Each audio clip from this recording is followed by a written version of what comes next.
Good evening, everyone, and welcome to our special council meeting for the longest day of the year. And welcome to our guests that are here today and anyone who's joining us on live stream, and to staff.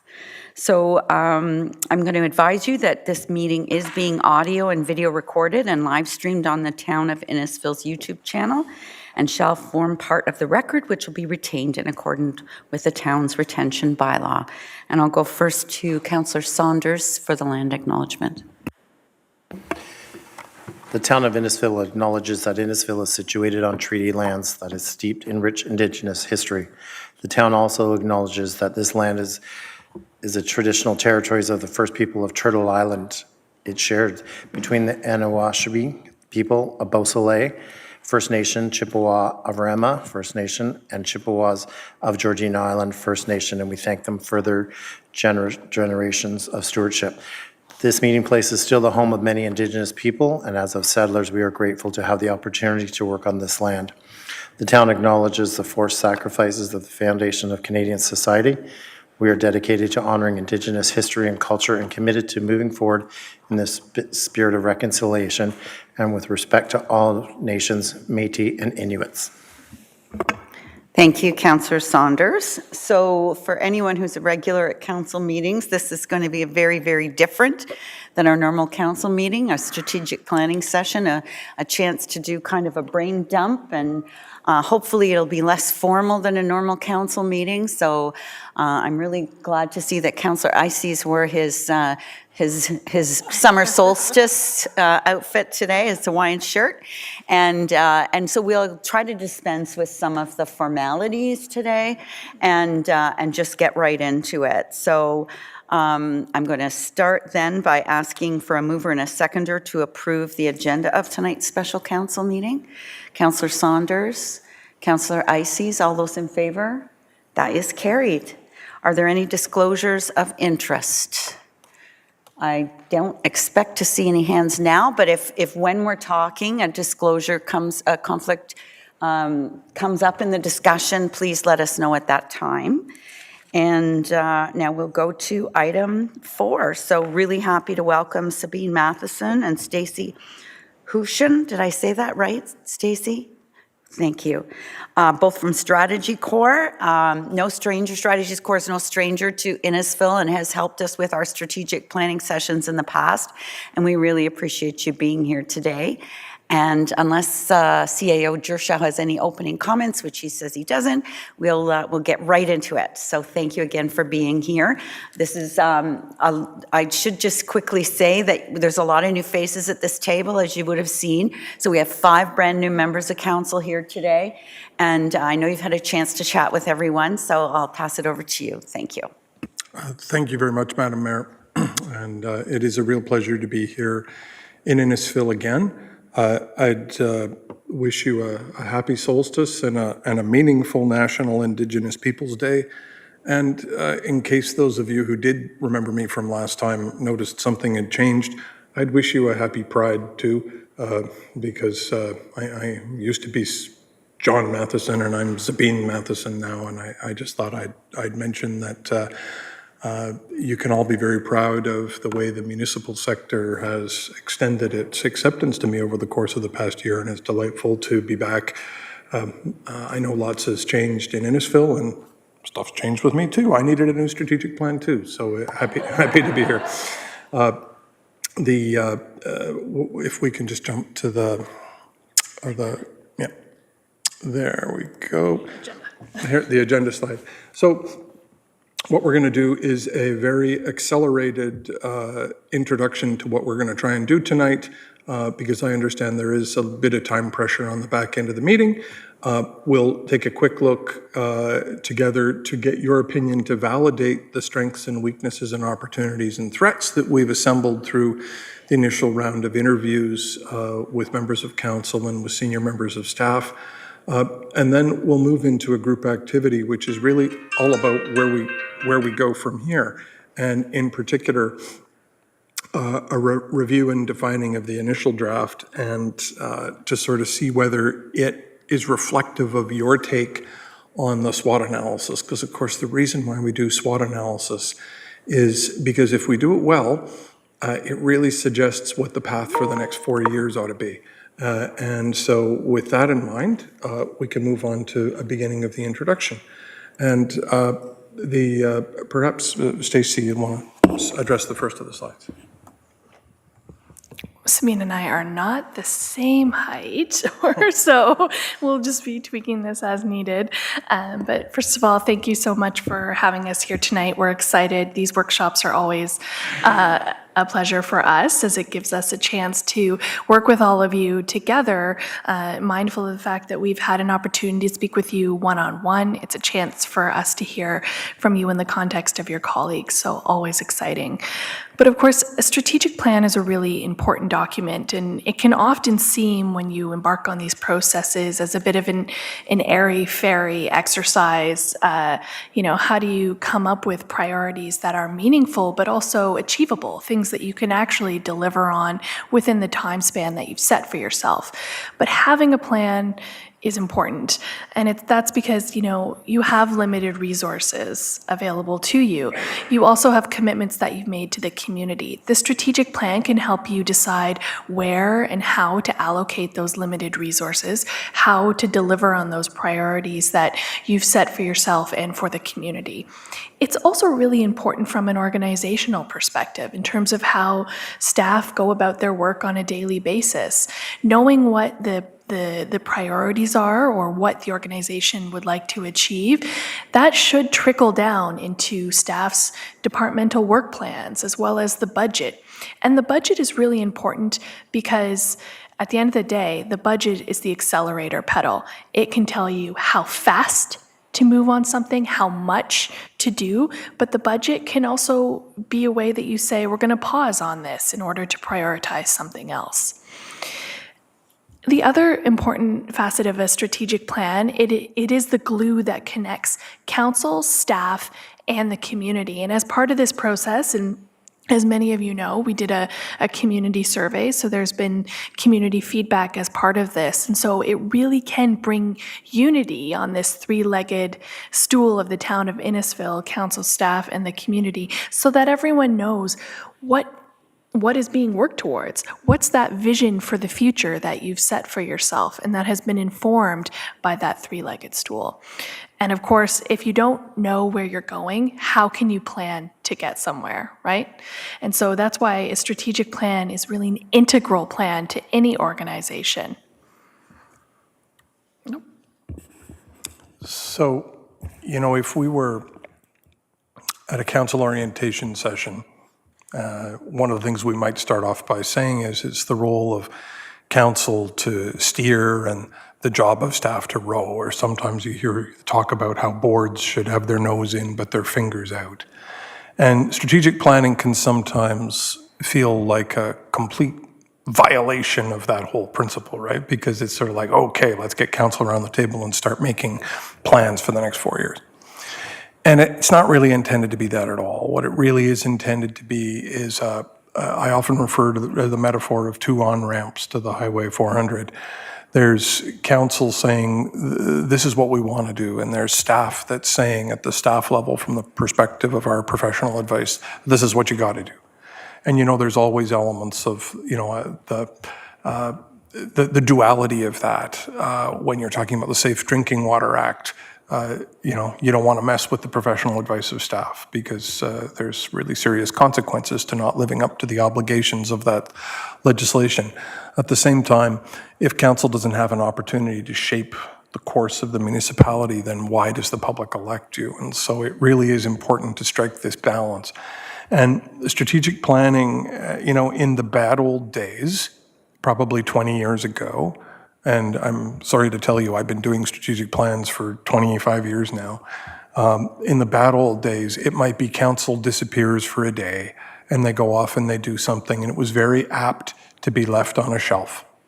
And people would say, well, we did it and we checked a box and somebody told us that we ought to do it, so we did it. But it didn't necessarily have the kind of impact in terms of shaping the community that you would have wanted, precisely because it didn't have those connections that Stacey was talking about. And so what we're really always trying to do every time a new strategic plan is done, it stands on the shoulders of the previous strategic plan, because municipalities for the last 20 years have been getting wildly better at doing performance measurement. They've been getting better at doing long-term asset management planning. They've been getting better at doing multi-year budgeting. They've been getting better at, frankly, doing all of the things that we might have assumed they just did as a matter of course 25 years ago.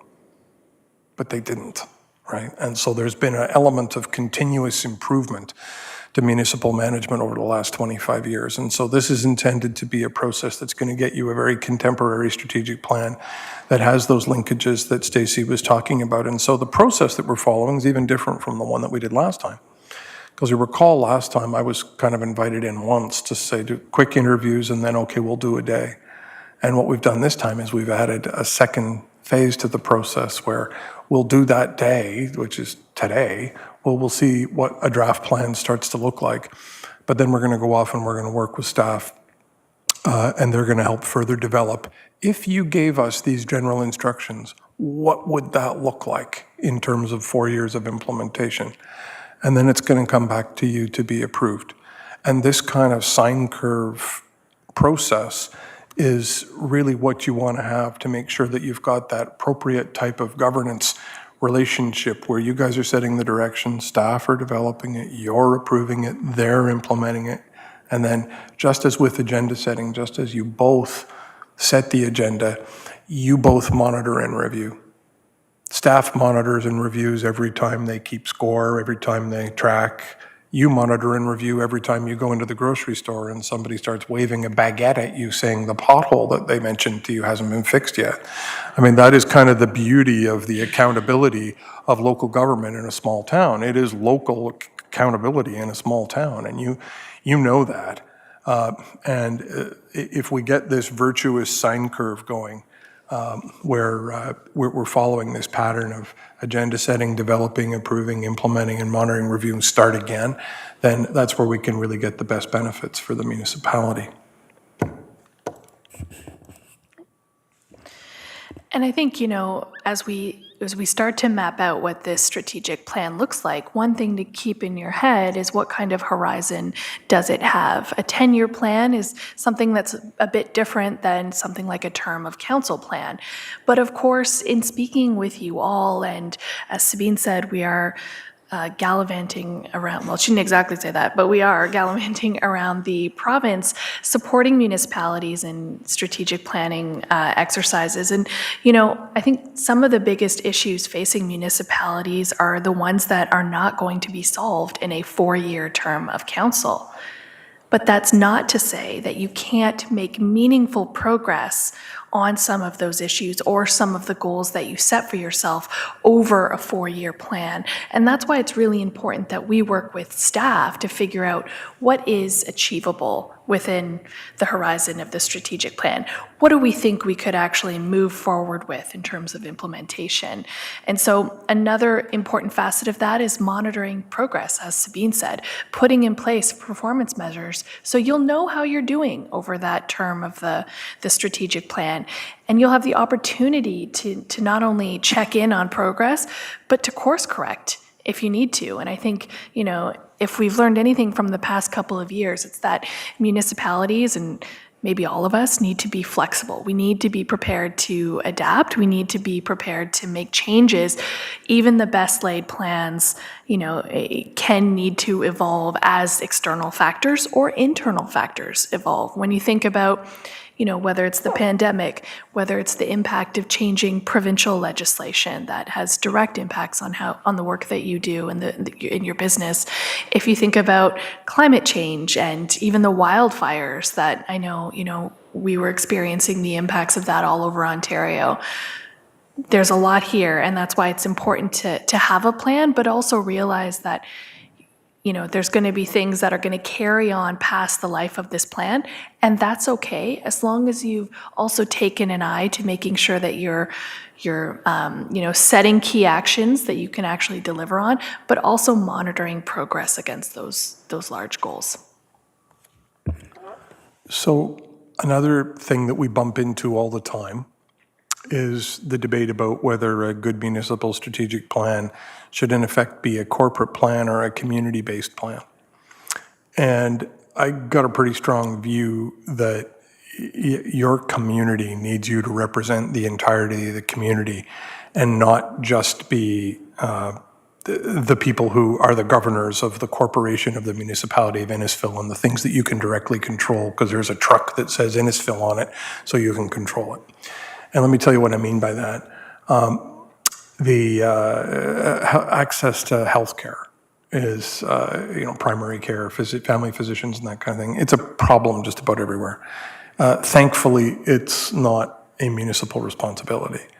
But my goodness, you can do an awful lot as a municipality to help break the log jams and get better health care for your community.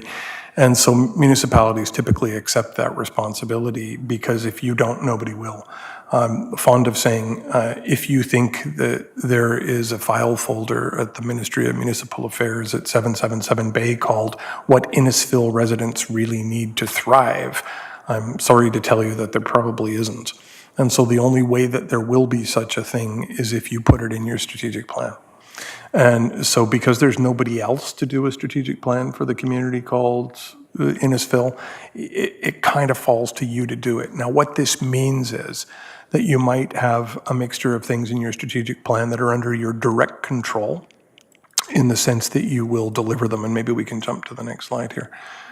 Good. And you can see like the things that are typically in your direct control are the things you invest in, say on a capital side, or the things that you deliver, like say recreation, or the things that you regulate, like through your bylaws, your property standards, or your short-term accommodations, or that kind of thing. But then there's also how you lead or convene or advocate. And those are really important. Your mayor throughout her career has demonstrated a commitment on the advocacy side through AMO and, serving the province as a president of AMO and but also convening interests, at the level of the county and elsewhere in support of the needs of like small urban and that kind of thing. And so how you convene, how you bring together your BIA or your chamber, how you bring together all of civil society to be able to solve the problems. And, I think we've also really seen that in community safety and well-being plans, which are really about saying, look, if the problems of our community straddle policing and primary care and income support and, then maybe we better have an integrated plan that takes a look at them. And so increasingly we can't afford as municipal leaders to hide within the safe terrain of our narrow legislative mandate. Now that doesn't mean we're going to spend all kinds of money on other governments' mandates, because that's back over in investing and delivering.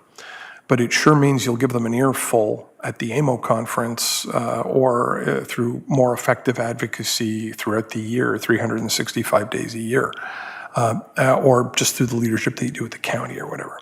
So I think it's totally fair ball to talk about things that the community needs, because whether or not they are within your core mandate and whether or not they are things that you should spend money on, they are doubtless things that if they're important to the public, they would expect you to lead on them, to convene on them, to advocate on them. So please don't hear us as saying that you should take out the credit cards and start spending in all sorts of areas that wouldn't traditionally be your jurisdiction. Because sadly, Section 11.2 of the Municipal Act in 2006 was changed to give you a vast new array of authority. The only thing is they didn't give you any new money. So it's kind of like what happens when you turn 18. You have all the responsibilities of an adult, but you don't yet have your full earning capacity. That's very much what happened to municipalities when the 2006 version of the Municipal Act came along. So, bottom line, feel free to talk about all the things the community needs, but bear in mind the difference between what you'll spend money on versus what you'll just advocate on or convene. And I think related to that, and I'm just going to jump us ahead a little bit, is to share some of what we heard from the community. And I know you received these materials in advance, but And these were interim results, but I think you can see some of those things that Sabine was talking about in terms of community priorities, some things within your control and some things that aren't. In terms of who we heard from, 36% of people who filled out the survey are longstanding residents, but 27% are those who we might consider relatively new to the community. When asked about what's the best thing about living here, the top one was, access to the lake in Innisfil Beach Park, which probably surprises exactly none of you. But also, other things that stood out and were ranked quite highly included, the unique urban rural mix of the community as well as its small town feel. And I think, that's an area that we're going to be talking about a lot as we look to what the future should be and could be for Innisfil. We asked folks, what are a couple of words you'd use to describe Innisfil? And the top choices, or the ones that reoccurred the most, were growing, friendly, community, and rural. So again, I think even from just those two questions, you can see a bit of a theme. When asked, what people are concerned about or where they think the town should be prioritizing from a pre-populated list, folks said, 80% said protecting the natural environment, including the lake, protection of the agricultural areas, maintaining that rural feel, also keeping taxes affordable. Affordability is a concern.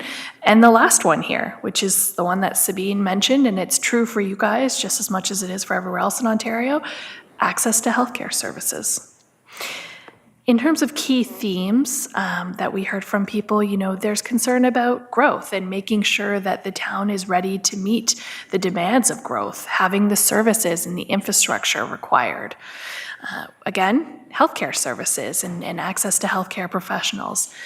And there was a general, the feedback around customer service was positive. People think that staff are responsive and timely in how they deal with residents. And I can say, having done this, that is not true everywhere, and we rarely see this come out as a key theme. So that, I think, is a strong attestation to the strength of your organization and the administration.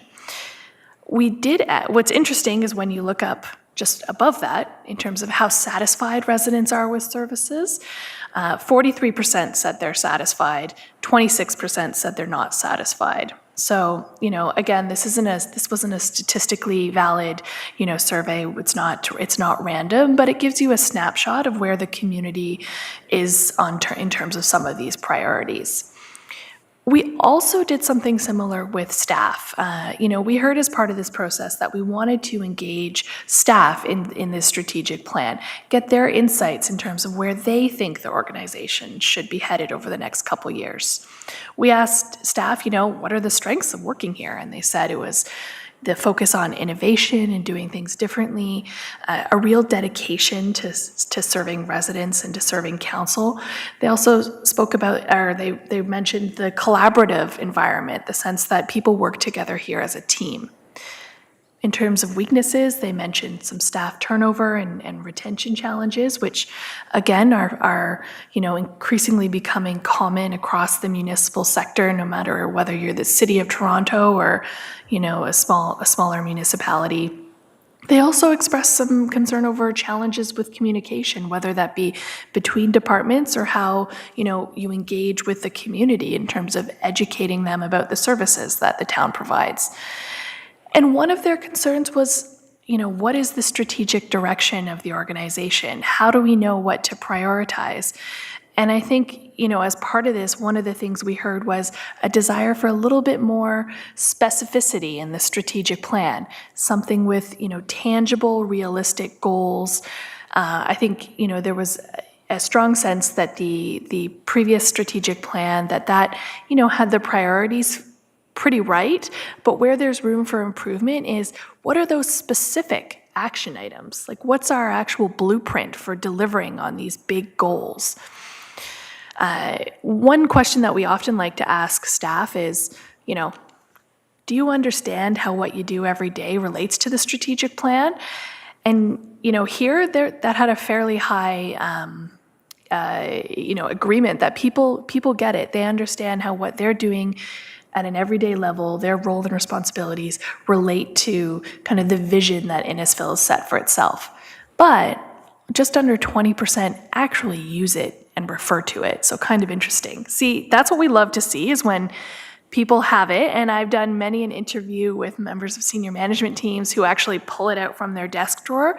But in a lot of places, you see the opposite, right? When you approve the document, you print it, you maybe put it up somewhere in town hall, but then it goes into, a desk drawer. And I think that's not what we want. We want everyone to be like Oliver at the town here and to have it and to refer to it.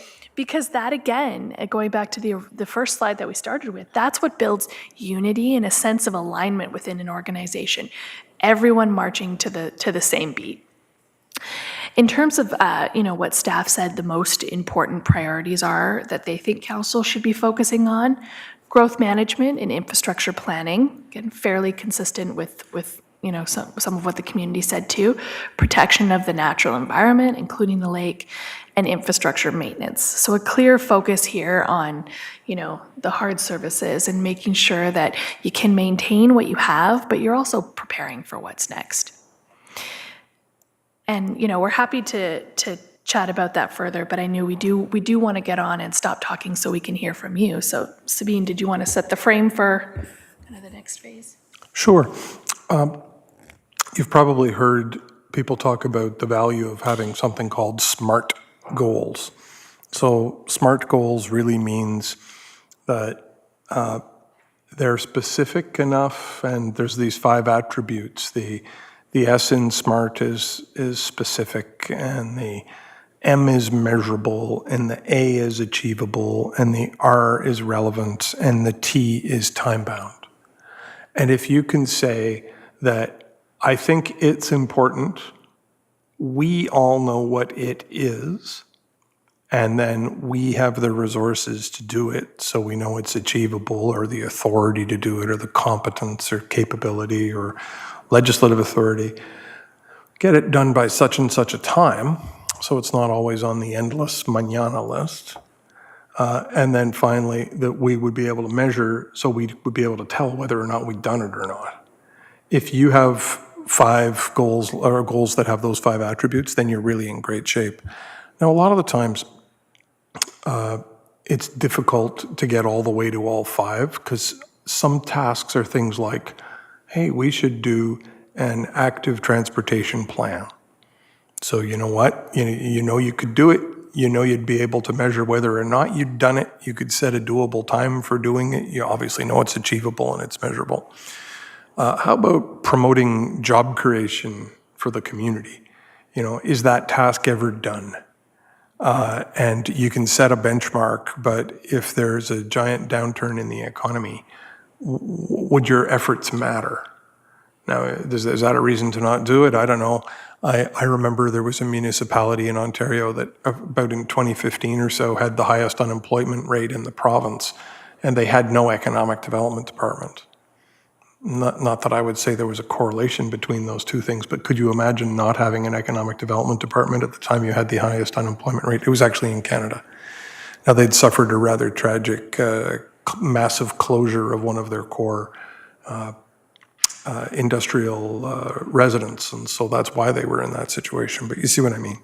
So for today, we're not going to try and get all the way through to achievable, time-bound, and measurable, but it's great if you're thinking about those things while we're talking. Today, if it's on your mind, it's relevant to us, and if we can be specific enough that we know what you are talking about, then I think we'll have done a pretty good day's work, and we can take it off and work on with staff on how to come up with specific activities that'll be a tranche of detail below that relate to what's achievable, what's time-bound, and what's measurable. So if you think it's important, we think it's important, and we'll try and figure out, we can just make sure we can all agree what it is. And we often make the joke, and I'm surprised we have not yet made it, because it's rare we get 20 minutes into a presentation without talking about the hallmark greeting card of strategic planning, which would be best wishes for more affordable housing, right? Which hope you have a wonderful rainbow day of better, more affordable housing. Oh, exactly. And how are you going to get that? Well, that is when you're into the conversation about achievable or measurable. And by when will you have more affordable housing? That would be time-bound, right? So, but even then when you're talking about affordable housing, what do you mean by affordable housing? Do you mean the classic, 30, 40, 50, 60% of your income being spent on housing? Or, what metric are we going to be using as a way of defining it? And you know what? It may be that council doesn't even want to go that far. It may be that you want to say, we want to address affordability. Staff, please come back to us with recommendations as to what that would be. And then we can work it out with Oliver as to what we could do that would be specific enough that would then be achievable, time-bound, and measurable.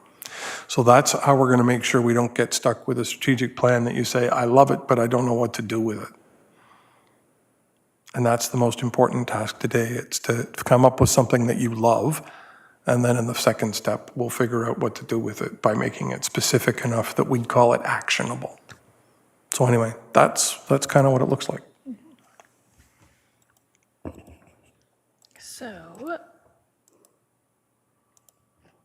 our first kind of topic of discussion is around the strengths, weaknesses, opportunities, and threats that we have collected through all of the engagement we've done to date, like the one-on-one discussions with all members of council and your mayor, the one-on-one discussions we had with the senior management team and other staff, as well as, insights that have been provided throughout the community survey.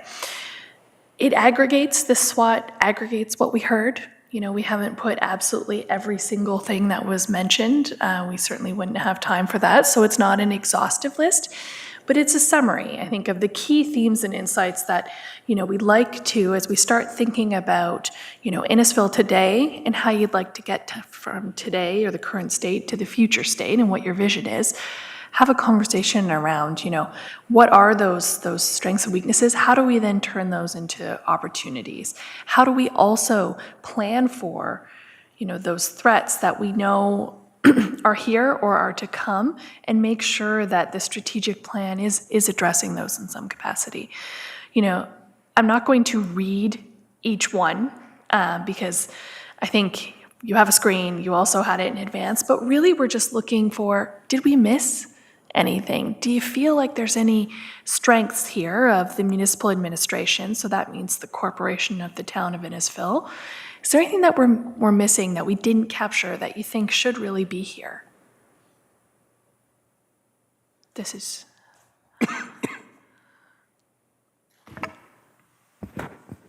Anyone have any comments on the list?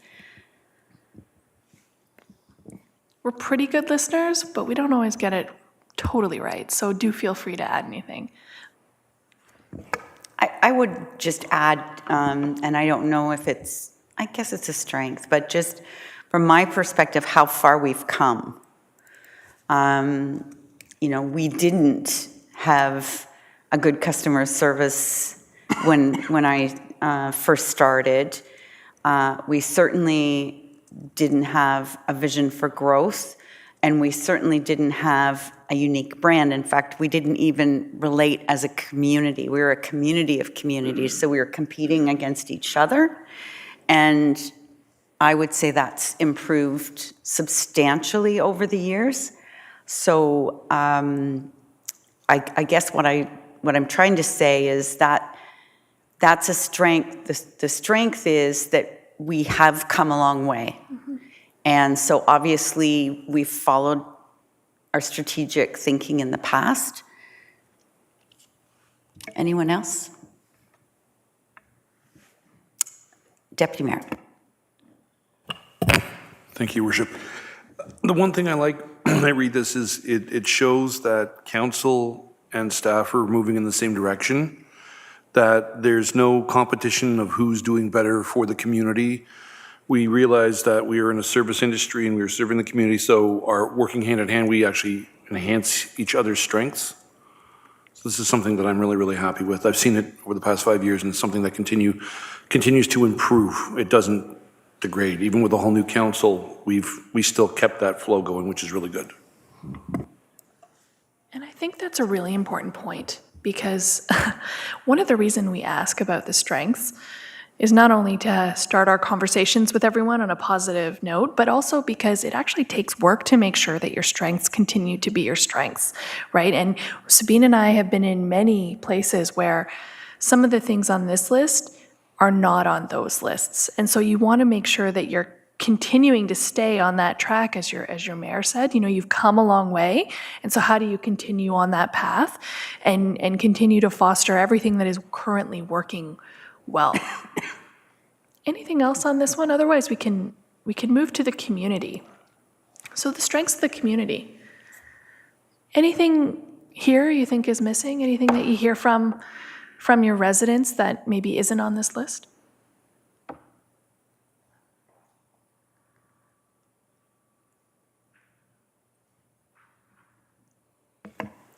I can tell you something I'm a little surprised about is that the community thinks that our innovative reputation is a good thing, because quite often what I hear from, social media is, rolling their eyes. Oh, it must be another innovative idea, almost making fun of it versus appreciating it. But it's good to see that is something that is appreciated. I know for a fact and I think Councillor Richardson told me this, and when you're in the bubble and you hear the bubble, which sometimes are the angry people, to get out of your committee, out of your community, and go to like a conference and have other people come over to you and say, oh, you're from Innisfil, you're doing all these wonderful things. It is so cool to realize how other people see you versus how you see yourself. And it's wonderful to get that perspective. And a good way to kind of step outside and look in. So, anyone else have anything to add? You guys are going to have to get a lot chattier as this night goes on, okay? Maybe they're saving themselves for the opportunities and threats, because that's when we actually start thinking about the framework of this strategic plan. Either that or you do think we are really great listeners and got it just right. Let's move on to weaknesses. In some ways, it's easier, as the mayor said, for folks to identify what's challenging or what weaknesses are versus thinking about what you're really good at. So, here we have a list, and these relate to, again, the administration. But one thing I will say is that in terms of everything that I've heard to date, you're on the right track. It's how can you stay on the steady and narrow, but also continue to improve, right? What are the things that you could be doing a little bit better or differently? Anything you think is missing here in terms of a weakness of the administration? Councillor Waters. Thank you, Your Worship. I would say one thing that keeps reoccurring to me is follow-up. We do a lot of decision-making, and a lot of things come to us, and we never, and sometimes decisions are made, but we don't hear back in terms of what happened to them. I can think of many meetings we've made decisions, and so in terms of follow-up and in terms of decisions we've made would be helpful, because sometimes they just get lost in terms of, decisions around the library parking. There was discussion around that years ago in terms of what was going to happen. Never found out, obviously nothing happened because the parking didn't happen. So, but just a follow-up every so often in terms of decisions we've made, where are those projects at, those types of things would just be helpful in terms of, I think reaffirming that we're doing a good job, that kind of stuff. So I think follow-up would be helpful. And kind of along those things, when we set these priority strategic plans, we say they're measurable and they're achievable and measurable. I would like to know, do we, when staff do evaluations, in their evaluations, do they check off, are they meeting the goals, not only their own personal goals, but the goals of the corporation, but also the goals that we've set for them. In terms of getting some feedback in terms of what's happening at that level. I would be interested, because as you were presenting, I'm thinking, okay, we say measurable, but all the decisions we make, our staff, are we actually doing that in paperwork and that kind of stuff? So, thank you. Anyone else? Go ahead, Ken. Thank you.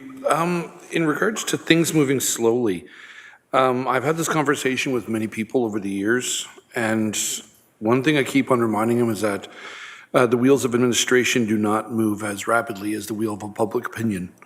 So, I mean, like, when it comes down to things, like, I don't see it as a weakness, moving slowly. We're very secure in how we move things. There's always the checks and balances in place. So I'm not exactly sure I don't see that as a weakness per se. I would rather that we measure twice and cut once, you know. Could be prudence, right? Like you're taking your time to make a decision or to move forward with something in a holistic and thoughtful and intentional way. Anything else here? Let's move to the community.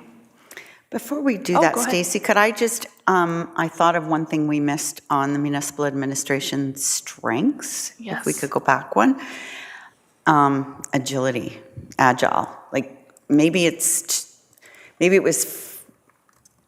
was really exposed during COVID, because it was absolutely amazed me how quickly and swiftly we moved into this world. We were the first one in Simcoe County to have a council meeting fully online. And when we did make changes and they didn't work, then we said, okay, and we threw that out and we made another change, and we kept changing, constantly changing until we got it right. And while I think it came out during COVID, I think it really proved to me that now we have that as one of our strengths that we know we can count on through any emergency. Okay, now we can move on to the one you want to talk about. And I think that's a great point. It ties in with what I was saying earlier too about the need for flexibility, because you're able to be agile in emergency situations, but you're also, I think, going to need to be agile and flexible in those non-emergency moments, but that are really critical. And when you think about what's on the horizon, I think this is a good quality to have in a municipality right now. So, weaknesses of the community.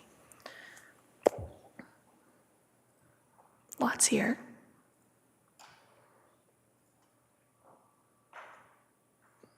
But weaknesses are opportunities, so don't feel too poorly about the length of the list here.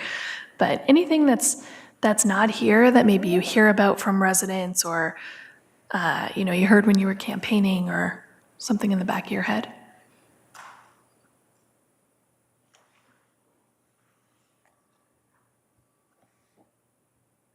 Anyone? Still, I guess everybody's still digesting. Kevin? Thank you, Lynn. I was just, as we were sitting here, I was thinking about, and I wouldn't necessarily call it a weakness, but we have just such a wonderful community, a compassionate community, and Councillor Richardson and I experienced that last week when we got asked to join with the baseball teams. They had a fundraiser and they had raised $700 through selling equipment, and they wanted to fill the community fridges with food. So we went to the grocery store and helped with that. And so we have all these initiatives that are done by people. For the Innisfil Food Bank is, run by volunteers. But I think we could do more to maybe streamline that, maybe have a policy about some of the needs that our residents have when it comes to affordability or food insecurity.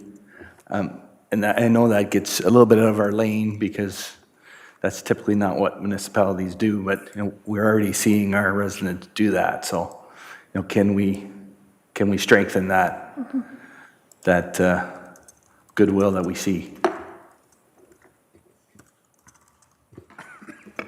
Thank you, Councillor. Anyone else? Councillor Constantine? This is a constant complaint about transportation.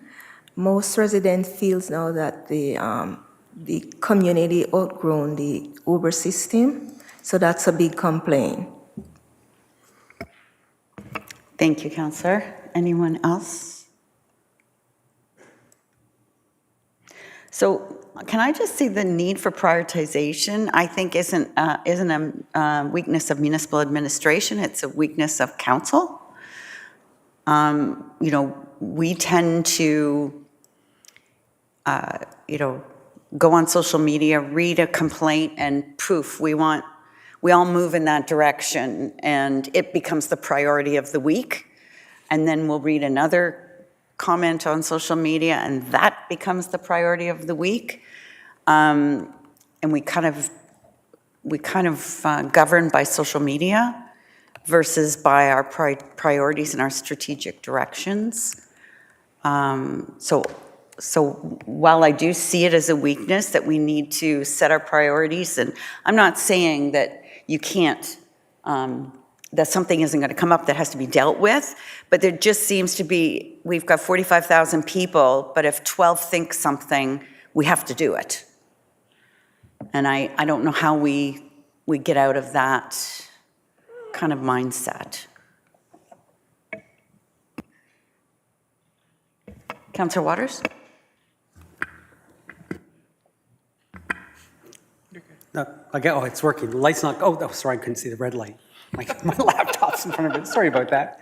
I think last November, showed a weakness in the community, and that's around voting. And we've got a plan to try to improve that, but I don't think our voting numbers have been going down, even though we've done all this electronic stuff to make it easier to vote. We're getting fewer people voting. So I think it's a weakness in the community in terms of how relevant this council is, because we make all the important decisions that affect everyone's lives, but more people are interested in provincial and federal politics based on orange, red, and blue, and green. I should say green too, because.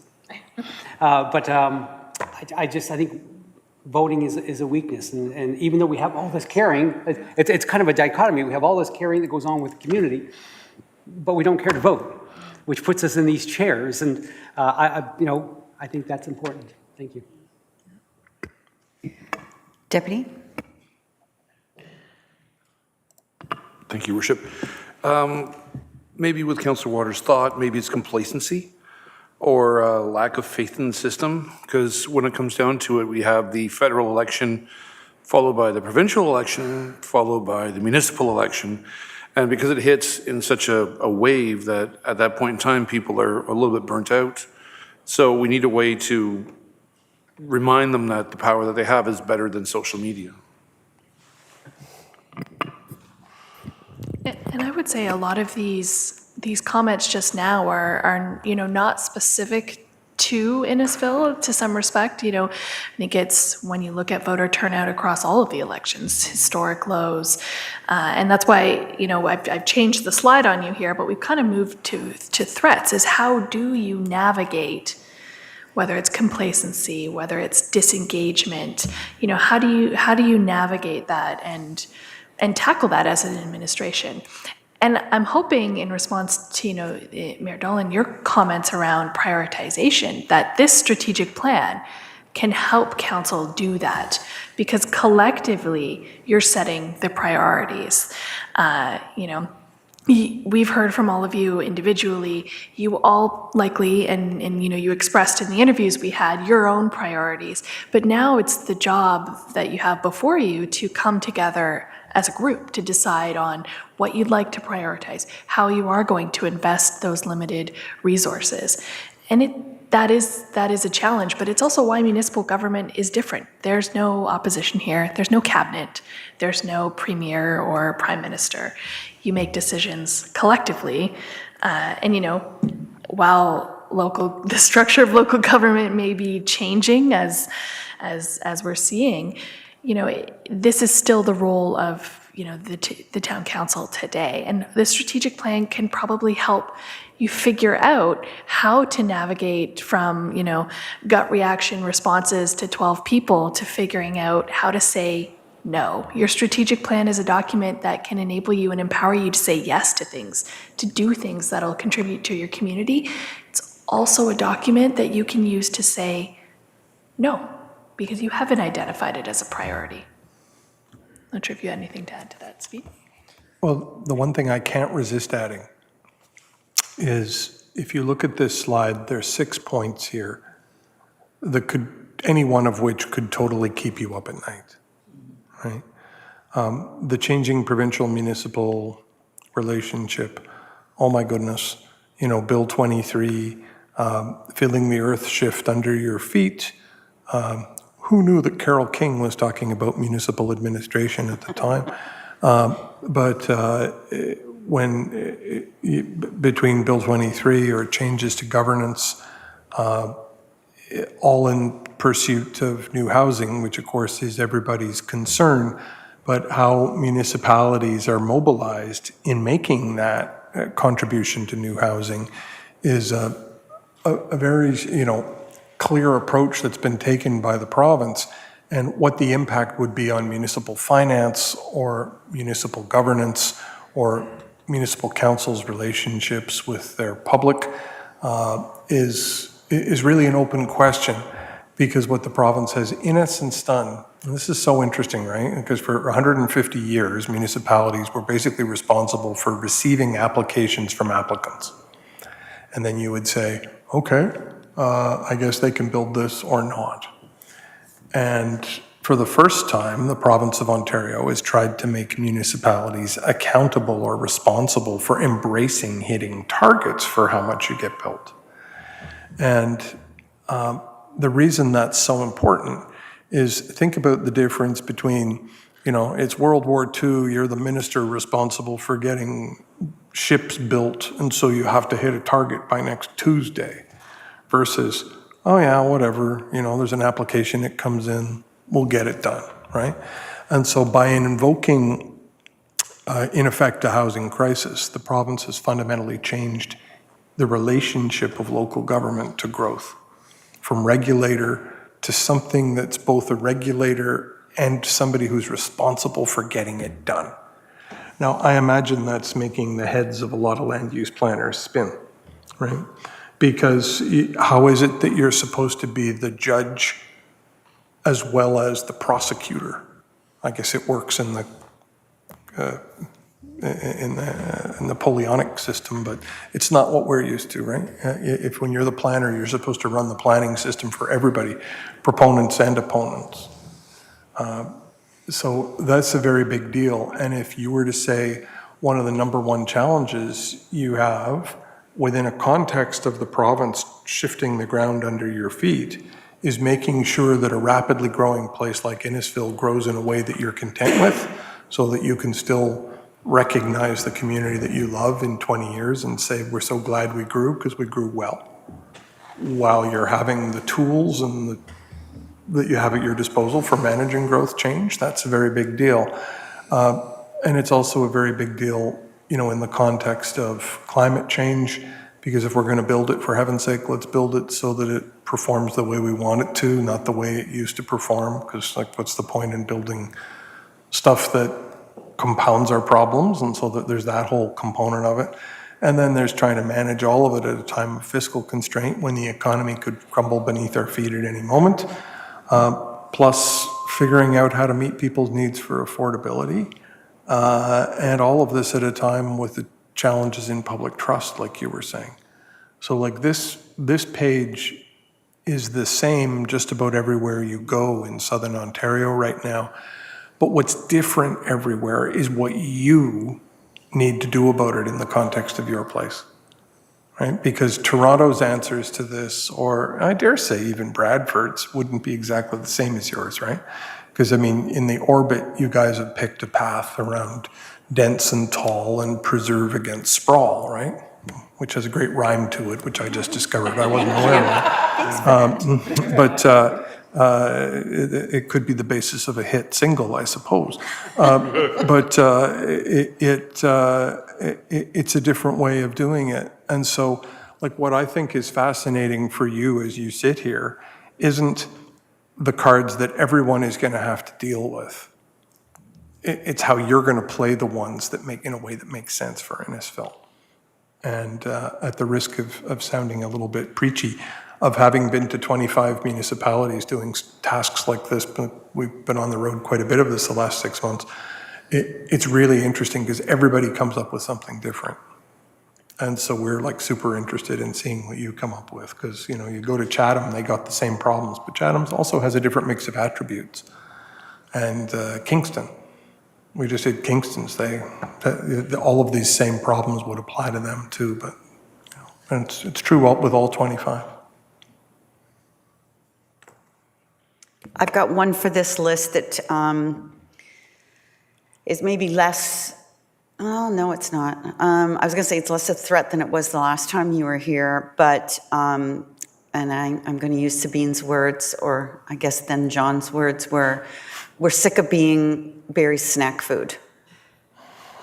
And that's still today. You know, right now it's quiet because they're just starting to build on the land that they took from us 10 years ago. But when they're 2/3 built out, that the rhetoric will start up again, and the next annexation talks will start.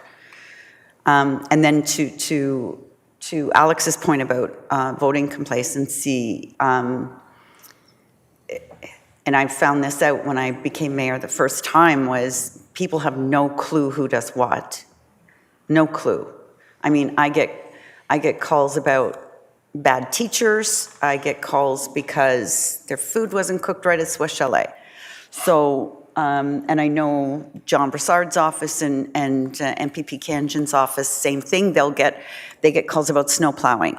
So I would suggest that might have something to do with voting complacency, because if they don't know what they're voting for, they don't know who to vote for. Anyone else have anyone to add on the threats? Alex, go ahead. I'm not too sure it belongs here because it might be too global in its scope, but just, I guess, it's decline of compromise is that we seem to be, and it comes out of the States in terms of extremes, and we get that in social media in terms of you know, the extreme opinions that are out there. So it's getting harder to navigate and find that middle ground for compromise. So I would just call it the decline of compromise. Yep, I think that's fair. I mean, absolutely, you're seeing that. I think it ties into this last one around, you know, distrust in information and social media as well. That it's like you put your pitchfork in the ground and you're going to die on that hill. So I think it is a challenge because there isn't always an understanding of, well, this is what we can do and we can go this far, but you know, can't go any further than this. And certainly to the mayor's point, as most of you know, I was former chief of staff to a city councilor and absolutely received lots of emails about school board and healthcare. And I think it is a challenge. And Sabine and I are seeing it in other places as well. I mean, if you think you have a challenge getting residents to understand the services that you as the town deliver, imagine if you were the county. Right? People really don't know about the upper tier system in terms of what they deliver. And I think that you could also connect this to the statistic in the survey around satisfaction with town services. If they don't know what services are being delivered, how could they possibly accurately answer that question? And so we often do see a link, and in other surveys we've done, when we ask, do you understand, the services provided, what services are provided to you by the town or any municipality? It's always low. I think that that's an ongoing challenge as we think about how to communicate and educate residents about the role of a municipality, the scope of your jurisdiction, but also all of the wonderful things that you are doing. And municipalities, we find, don't do this enough, is celebrate and communicate your successes. Share with people the great work that you as council and you as staff are doing to make that meaningful change in the community. Municipalities are notoriously bad about, self-promotion in that regard.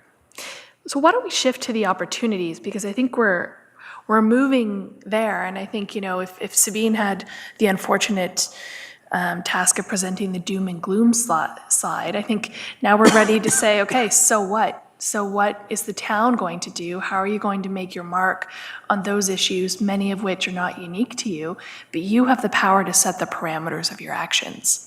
So what are these opportunities that you'd like to advance as part of this strategic plan, mindful of the one that you had previously, which we'll get into in a couple of minutes as well? There's 2 slides for this, so I'll flick between them, but. Kenneth?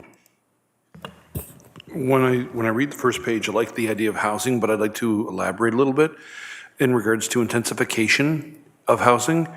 One of the draws we have is the varied diversity among the community. Like we were known as an agricultural and a wetlands and a place people can come and raise their families. So if we emphasize on the fact that we're, how to put it this way, we're the same land mass or the square footage approximately as Mississauga, but we're utilizing it in a more productive manner. Because we've seen what sprawl does and we've seen the result of it with them. So we're trying to alter our path to maintain what we have. Would that make sense? Do you think residents understand that? Like, do they understand that you're doing this because it enables you to preserve those things about Innisfil that they like? Like, do they think they understand the trade-off? Well, they come to us and they say that I don't like intensification. I say, okay, perfect. Choose a wetland, a farmland, or a green space to take away. And they go, we don't want that. And I'm like, well, that's why we're intensifying, to preserve it. So we put the question back to them is to say, provide me with an alternative. And when they actually are forced to think about it as opposed to just saying, give me, right, on the surface, once they think about it, they realize why we're doing it, because we have a unique perspective here and we have a unique topography that increases the beauty of our town. We don't want to lose it. You can't. The answer to those questions can't be no and no. One of them has to be a yes. Exactly. I think when you sit down and have that conversation, it becomes real. But people who are saying no are the ones who, particularly, I would suggest ones who maybe have a seasonal residence here. They've had a seasonal residence here for 4 generations, and they want to continue to have a seasonal residence here, and they don't want growth of any kind. So when the conversation becomes, they start to understand that really it isn't, we can't say no, particularly right now. Then the conversation becomes more about how to grow versus just don't grow. Oh, sorry, Jennifer, go ahead. I actually really particularly like on the slide 2, the enhanced communication and engagement, because I think that is really important. I get a lot of feedback that people didn't know this was happening. And I mean, I know everyone's doing a great job, but I think within that, you can address quite a bit of those threats and quite a bit of those weaknesses that we have. One of the things, like you were saying about how people don't necessarily know what each level of government does. I was lucky enough to come, a resident they homeschooled their kids, and Patty and Lisa had done a little presentation for these kids. And the first thing that she did, what they talked about what each level did and how, you know, if somebody didn't show up for work that worked in the federal or the provincial government, you could get away with a couple days or almost a week of not major things happening. But if someone decided not to show up from the municipal government or municipal offices, you'd know within 10 minutes. Like, it would be a really quick turnaround. So I really took from that. So I think that education in part within that communication is also what needs to be happening as well, a little bit more. That's great. And Patty, you should share that presentation It so was- that we can it was all really awesome. indoctrinate our young children. Alex? I'm just going to step back to threats, because as I was thinking, there's one threat that I thought impacts the issue that most people like Innisfil because of its environmental stuff that it's doing and around the lake. And one thing that we didn't talk about was the decline of responsibility around conservation authorities. I think it's a serious threat because it threatens our ability to have that quality of environment. And so we don't know what's going to happen with all that. I think Lake Simcoe is a little bit lucky that we have the Lake Simcoe Protection Act, but for many conservation authorities, many municipalities, no one knows who's going to look after water quality and those types of things in a local situation. So I just wanted to bring that on. I think that's going to be a threat wider spread around that naturalized environment piece. Thank you. Thanks. And while we're still on the threat slide, sorry, everybody. I'm going to quote Aaron O'Toole in his final speech at the House of Commons a couple of weeks ago, avoiding what he called the dangers of performance politics. So he said, performance politics and chasing likes on social media, future Canadians will look back on the current moment as the start of the country's decline. And he talks about, instead of debating, too many of us are often chasing algorithms down a sinkhole of diversion and division. We're becoming elected officials who judge our self-worth by how many likes we get on social media, but now not how many lives we've changed in the real world. Performance politics is fueling polarization. Virtue signaling is replacing discussion, and far too often, we're just using this chamber to generate clips, not start national debates. And he got a standing ovation for that speech. So I think that has that's a scary part of it too, is you know, governing by social media likes. So going back to opportunities now, anybody miss any opportunities?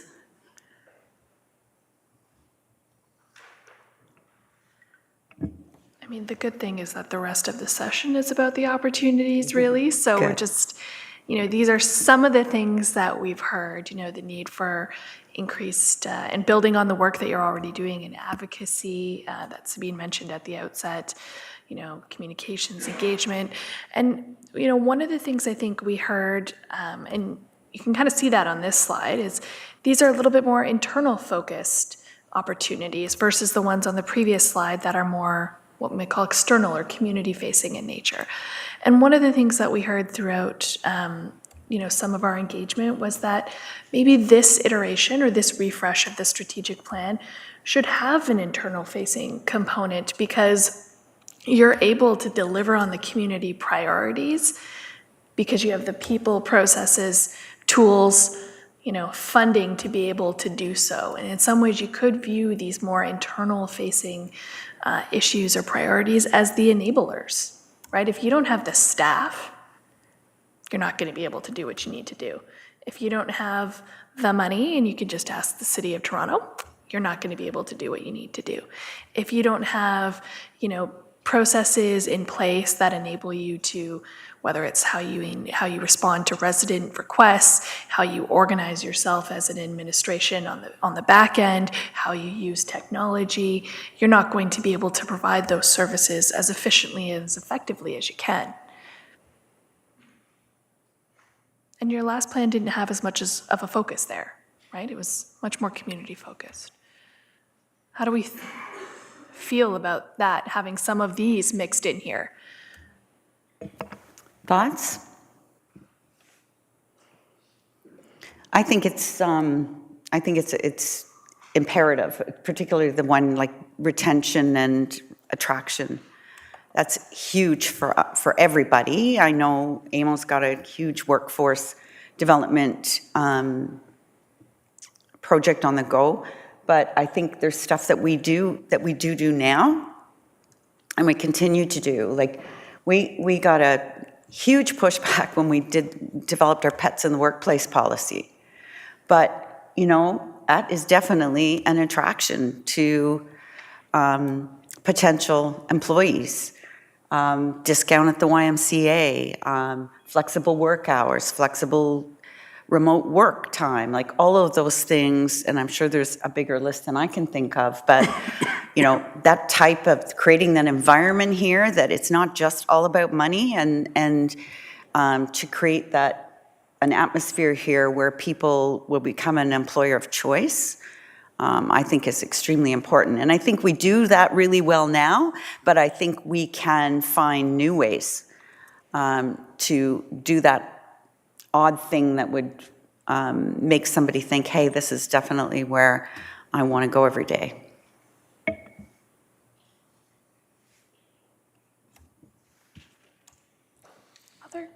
Other comments? Otherwise, I might suggest that we, not sure if we want to take a break. I know we're on a tight timeline, but we could break for 10 minutes and we still have plenty of time, but I will defer to council. What do you think, council? You want to break or carry on through? Keep going? I'm hearing keep going. So anybody desperately against keeping going? No, unless you guys need a break. Nope. Okay, We are good. let's keep going. All right.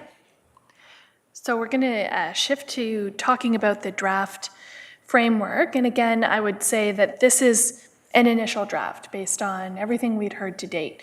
It's not set in stone. You know, it's here really intended as a thought starter for council because it's difficult to work from a blank page. It's a lot easier if you have something to react to that you can say, yeah, this is on the right track, or this is missing, or this is completely wrong. Our starting point was the strategic plan, for Innisfil from 2020 to 2030, Innovative Innisfil.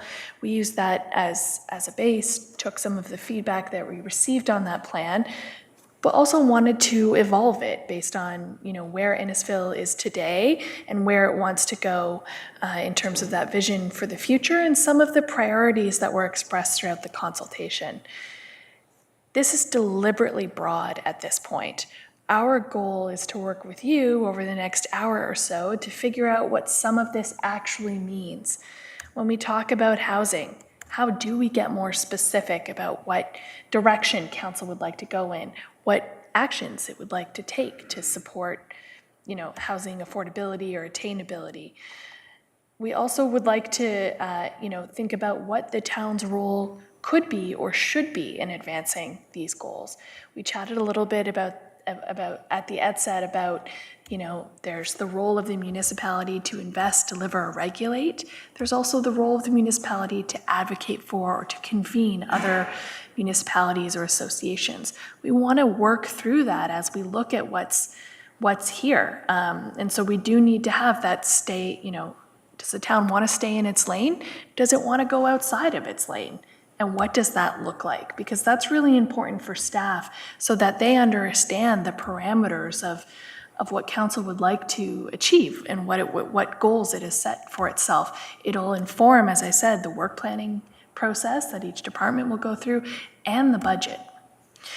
Then our goal is to really take this back after today and to work with the senior management team to further define those action items, because I'm willing to bet that there is probably a lot of work already underway that would fit within these priorities, and it's important that we understand that, right? This is an evolution. You're not starting from ground zero here. So I'll just move to the next. And if I could jump in, could you just move to slide 35 for a second? This is the fun thing about live television, because every now and again Sabine does weird things that Stacy isn't expecting. But I thought it might be helpful for you, and I'm sorry it's a little small. You caught me off guard without the break, because if I'd had another 10 minutes, I could get this a little nicer, but it's good enough. I just wanted to explain the role of the SWOT in the creation of the thing that we're about to show you.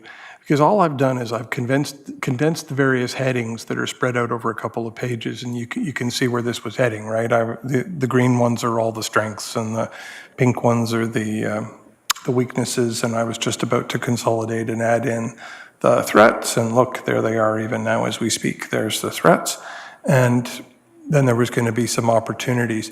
And there's this remarkable thing that happens when you're doing this live old school with yellow stickies, which is you'd have all the green ones on green stickies, and then the pink ones on pink stickies, and then the darker ones on darker red to look increasingly menacing. Those are the threats. And then the happy yellow ones would be the opportunities. And it's kind of cool that when you look at them like this, it suggests, okay, it's kind of like whereas we've got a great staff and we do good customer service and we've got positive council staff relations. And so what's that mean? That means we can do our business capably.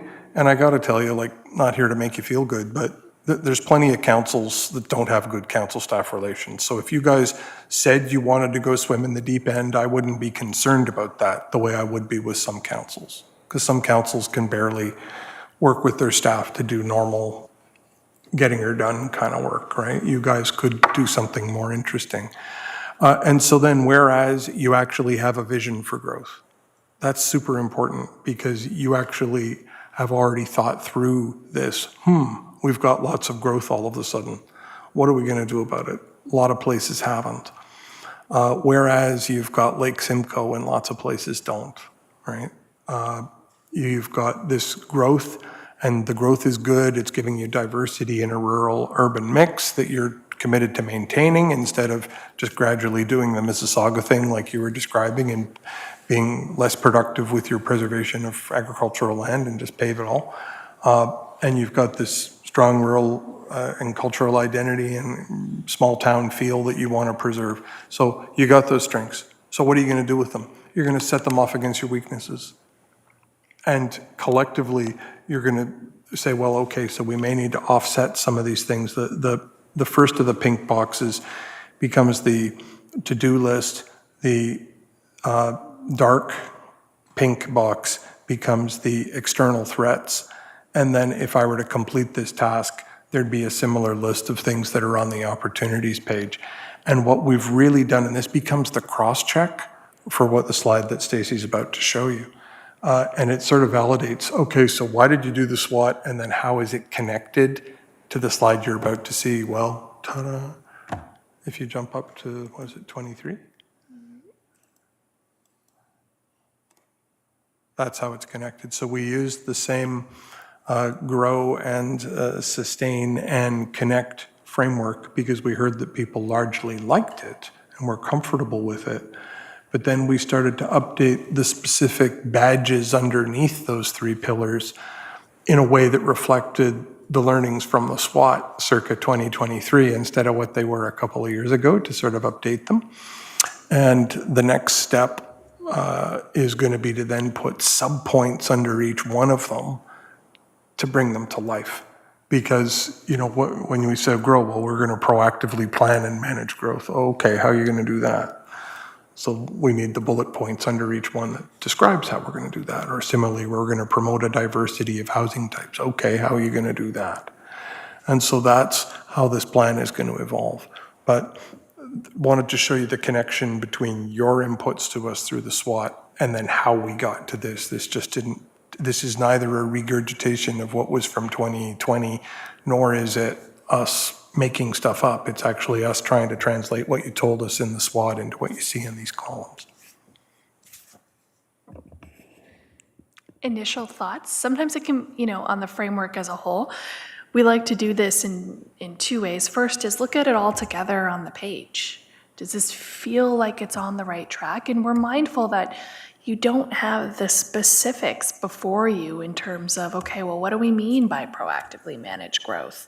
You know, what are the anywhere from 1 to 5 different things your staff are going to go away and do to deliver on that?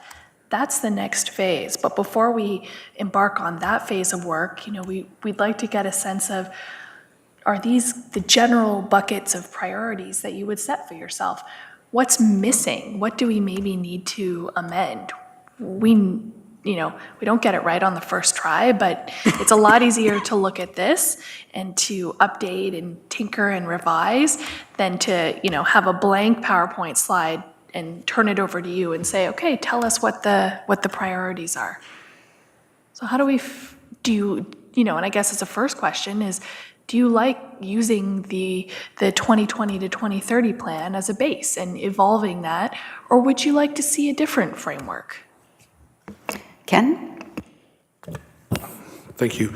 When it comes down to this, I'm looking at this and I like it because it's in my mentality when I picture this, it's akin to building a house. You don't build the roof before the foundation's set. If we have these long goals to get one specific company in, or one specific set of people, or one specific desire to be achieved, without the foundational supports, it's going to collapse. So what I like here, proactively plan and manage growth, we're looking at preserving the green spaces. We're looking at preserving the agricultural community, promote a diversity of housing types. Well, just say intensification is a very roundabout word. How do you want it? Do you want a mixed use? Do you want, for example, apartments? Do you want stacked townhomes? Like there's options there. And build and diversify the local economy. Well, what can the economy do for us when we invite it in? Is there a specific sector we're looking to do? One thing we're known for is innovative technologies. We had a snowplow that went through Cookstown with someone following it around. Now that may not have worked, but it opened doors to 5 to 10 other companies that may have seen it and said, well, you know what? If that didn't work, maybe I got an idea that'll work better. And if they work well with the town, they build the relationship, they could say, well, great, we're gonna build our snowplow factory in Innisfil because we've had the relationship that builds up. So, I mean, it's not, what we're looking to do is getting the groundwork here that allows us to be more flexible in the future. So I agree with the growth.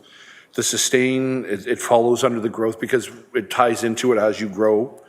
And connect, that's something, I've had this conversation with Oliver many a time over the fact that we're a commuter town.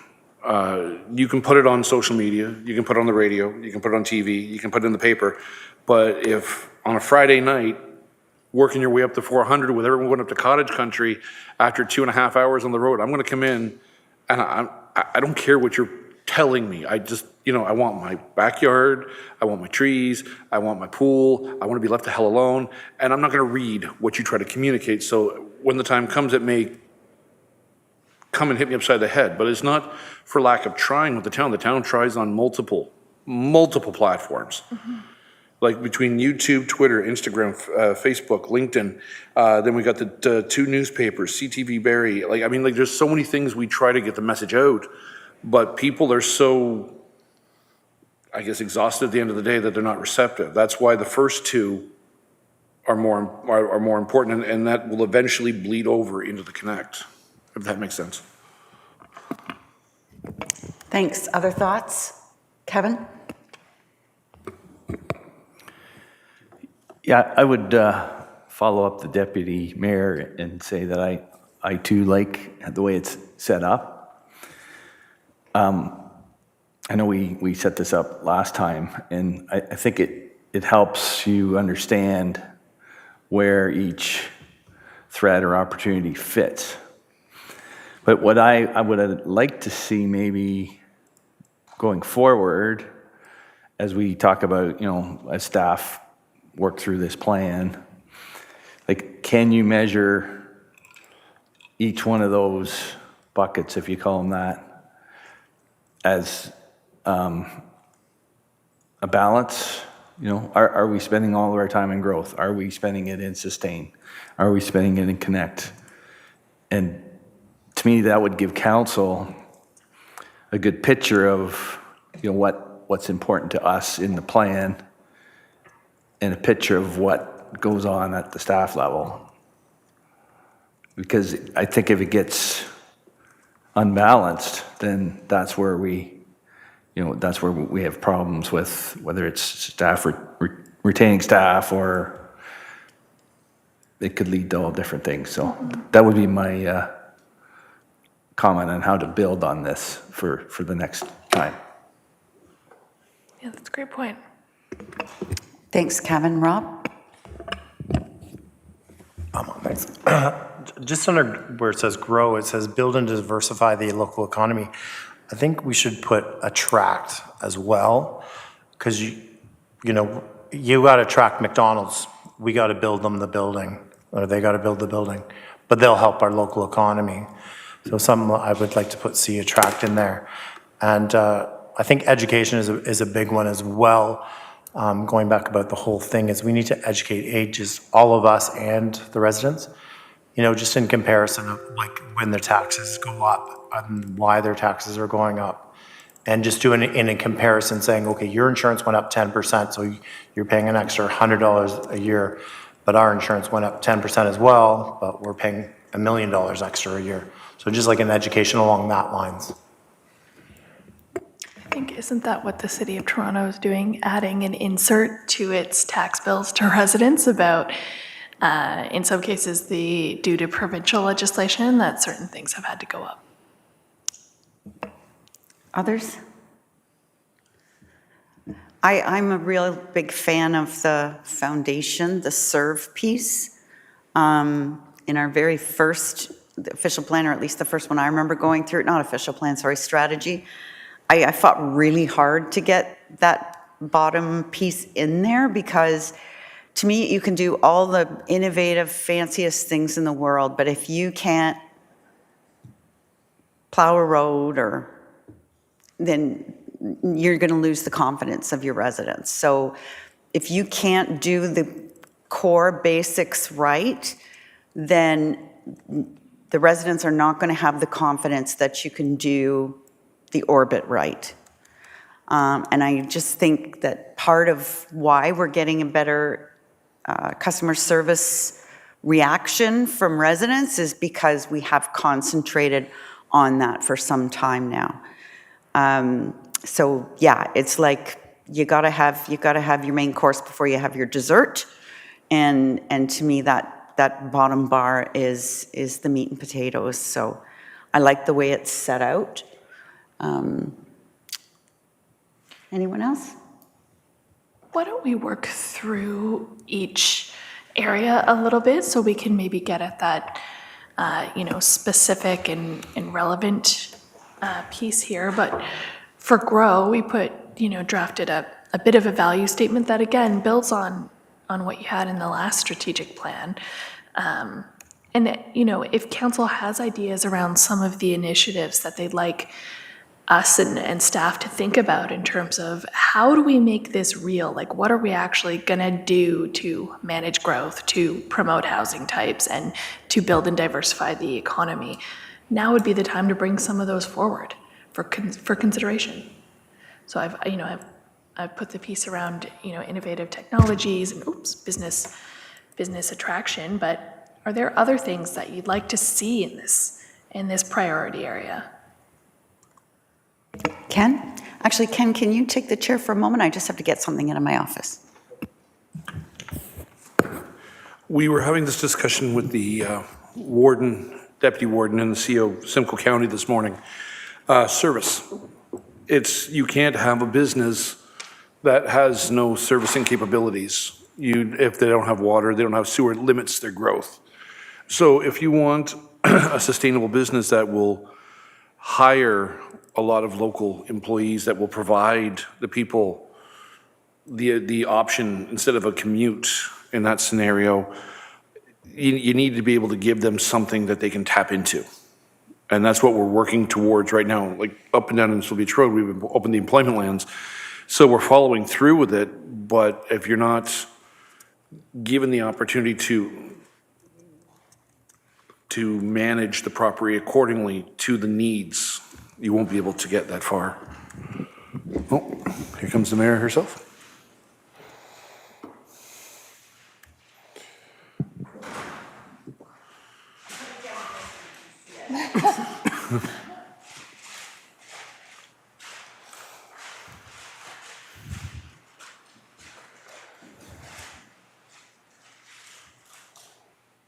Would you like to read it at all? Would you like to read it? No, I think that's fine. Okay. Any other thoughts, ideas? Councillor Estes?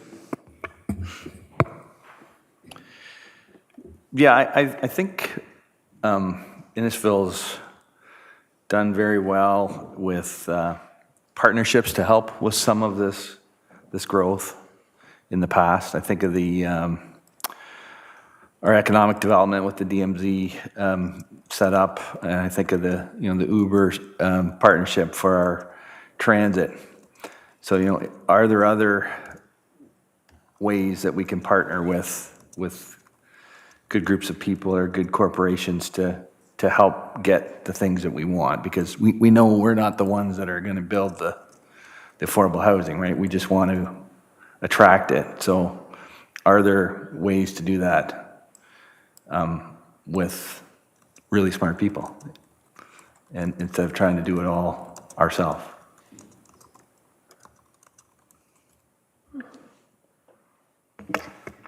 Thank you. Alex? A conversation that Oliver and I have a lot around district heating and how we get things done is that, so the idea is, how do we get skin in the game? This is a term that Oliver used, in terms of we can't get Cortel or somebody else to do something or to get things that we really want, because I don't know whether it would be financially we don't have that, but we don't have skin in the game. So I guess I would think around this growth piece, how can we use that analogy to help us make things happen, the things that we want?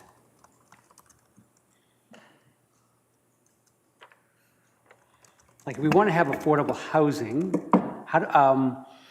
if we had land that was ours, then we could dictate how that housing happens, as opposed to trying to persuade another partner or somebody else to do it, because it seems to be the financial model is getting to the point that it's very, very difficult. So, if acquiring land is important to making this happen, how would we do that? So that was my comment. Thank you. Thank you, Alex. Linda? Thank you. With regards to the housing and the managing the growth, I think one of the big things that is really bothering me is the GO station. I think if it's built and people see it, then they will come. But if they don't see it there, because a lot of people moved here years ago because they heard the GO station was coming, and then it all disappeared.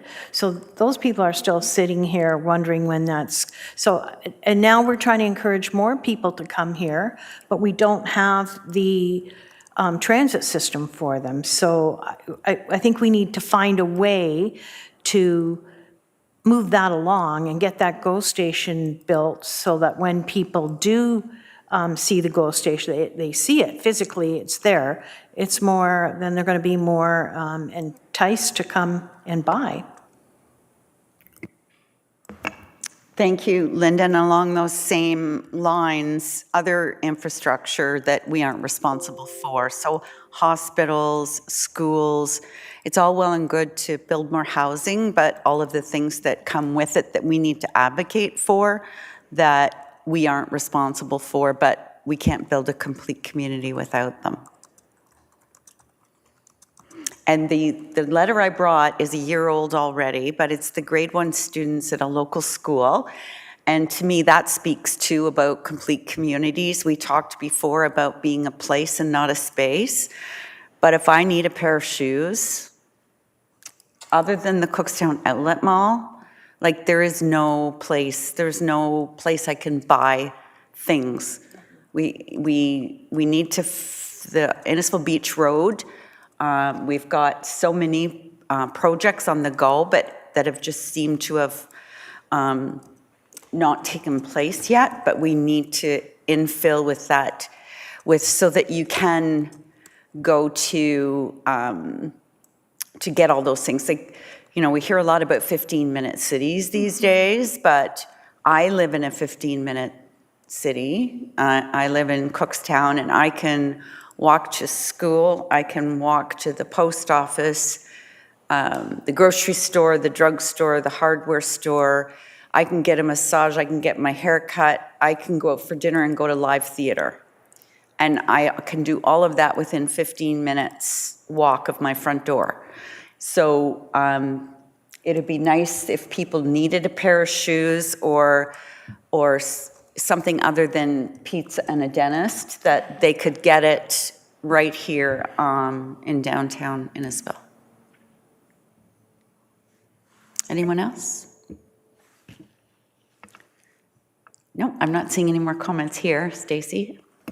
The dentist thing is interesting, and I noted it when I lived in Toronto too. It's like every new building, there seems to be a dentist going in the base, how many dentists do people need?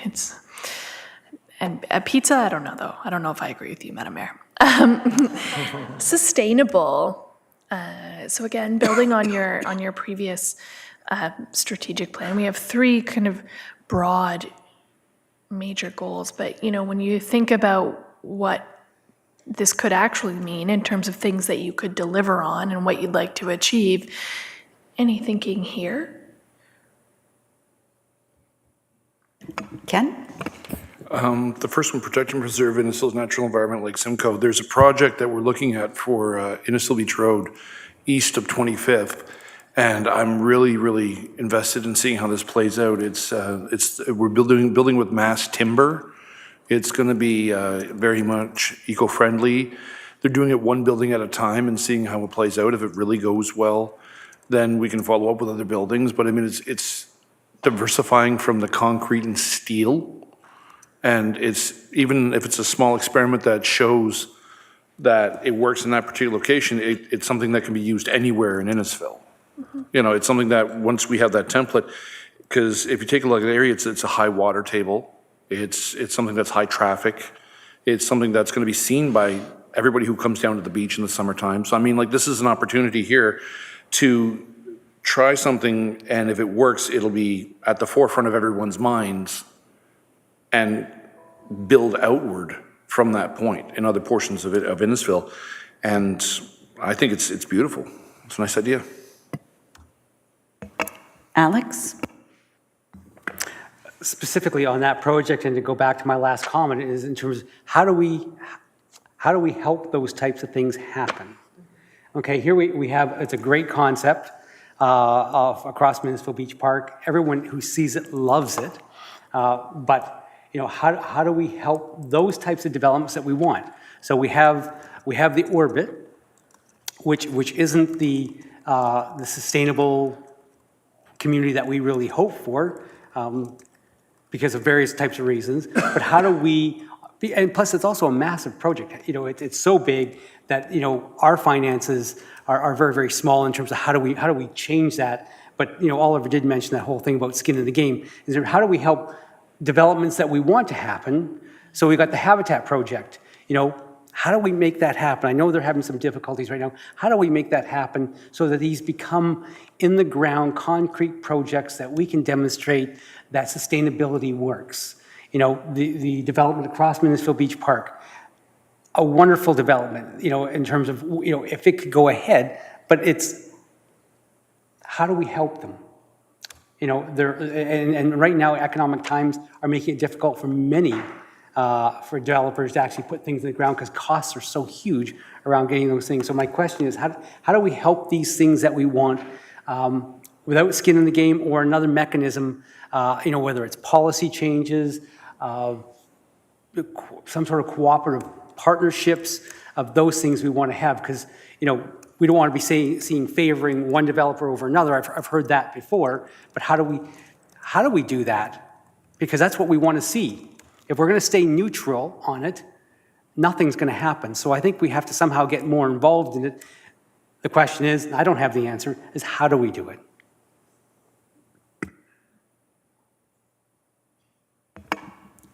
Others?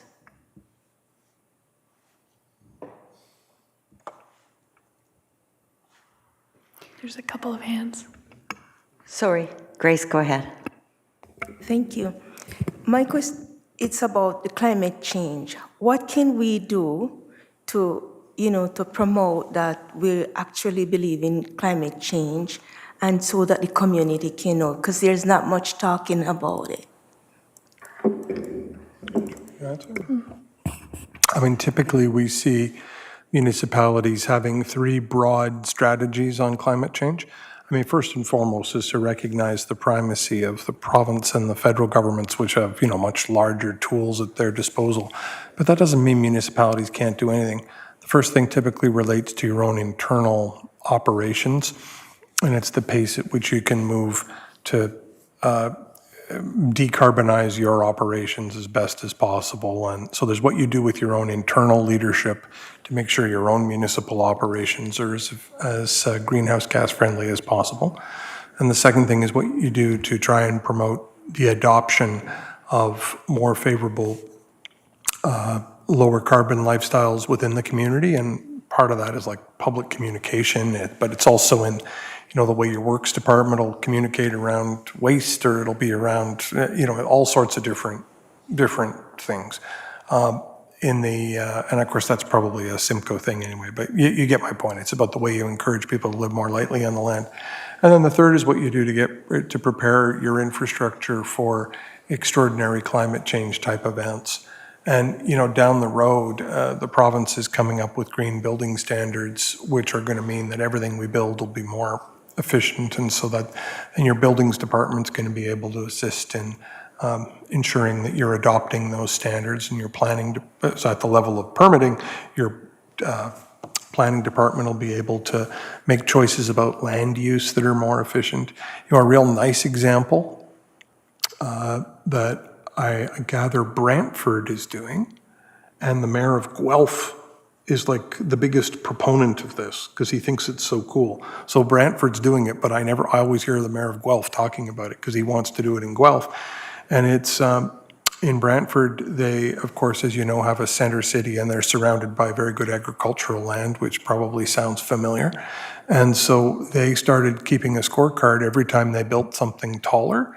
They reported on how many hectares of farmland or rural land they'd saved by building taller. And so they set themselves targets for how much to save by making the affirmative choice to build in a way that's more efficient in the use of land. And, as people have talked about for years, the way you implement your land use plan is one of the biggest ways that you can promote more carbon healthy lifestyles. And even, your economic development strategy, it's been a priority for Innisfil, I know, to try and reduce the amount to which people have to do a two-way commute and to get to work. And of course, if you do have to go to work, you've worked very closely with GO and around the whole orbit concept to have people have an efficient commute. Better still is to have no commute. So I know it's been a priority to get economic development that means that people are spending those 2 hours a day in Innisfil and not driving to wherever they're driving. So there's a lot that you can do, but the most important thing is to recognize that you're doing it in partnership with others a lot of the time, except for those things that you can directly control. Thank you. Alex? Thank you, Worship.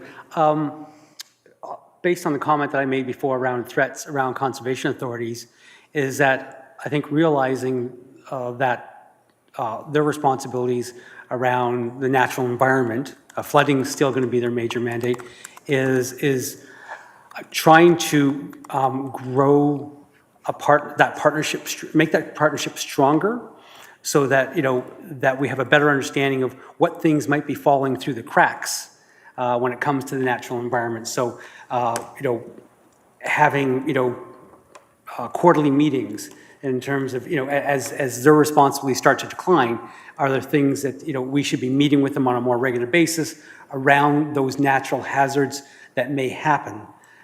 So it just growing those partnerships, which will help in this area.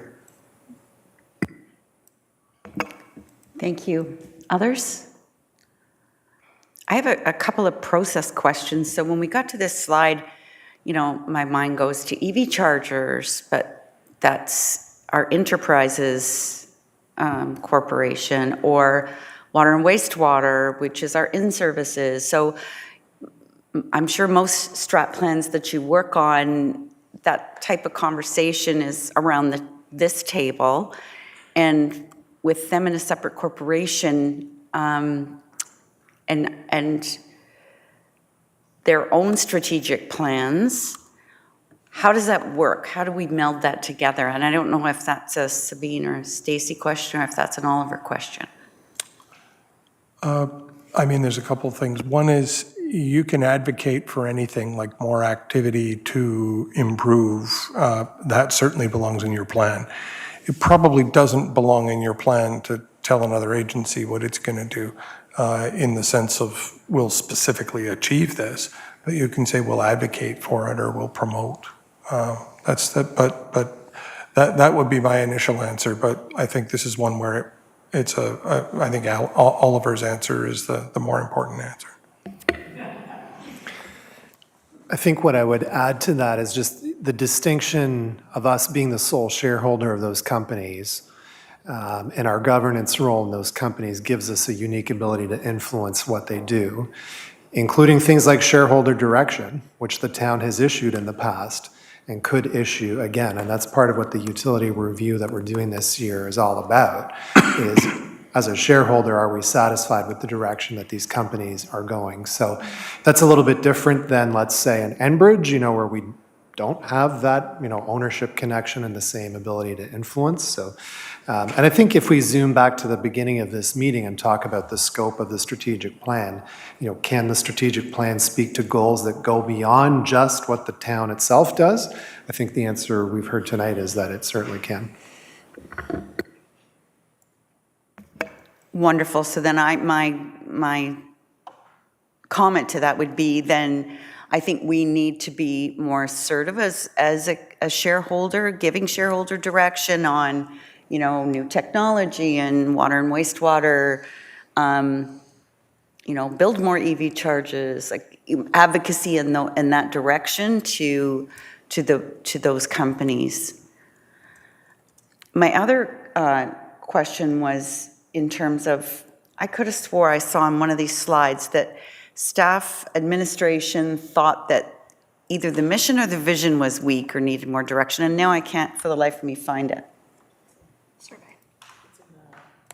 And it was the vision, it was that the vision was...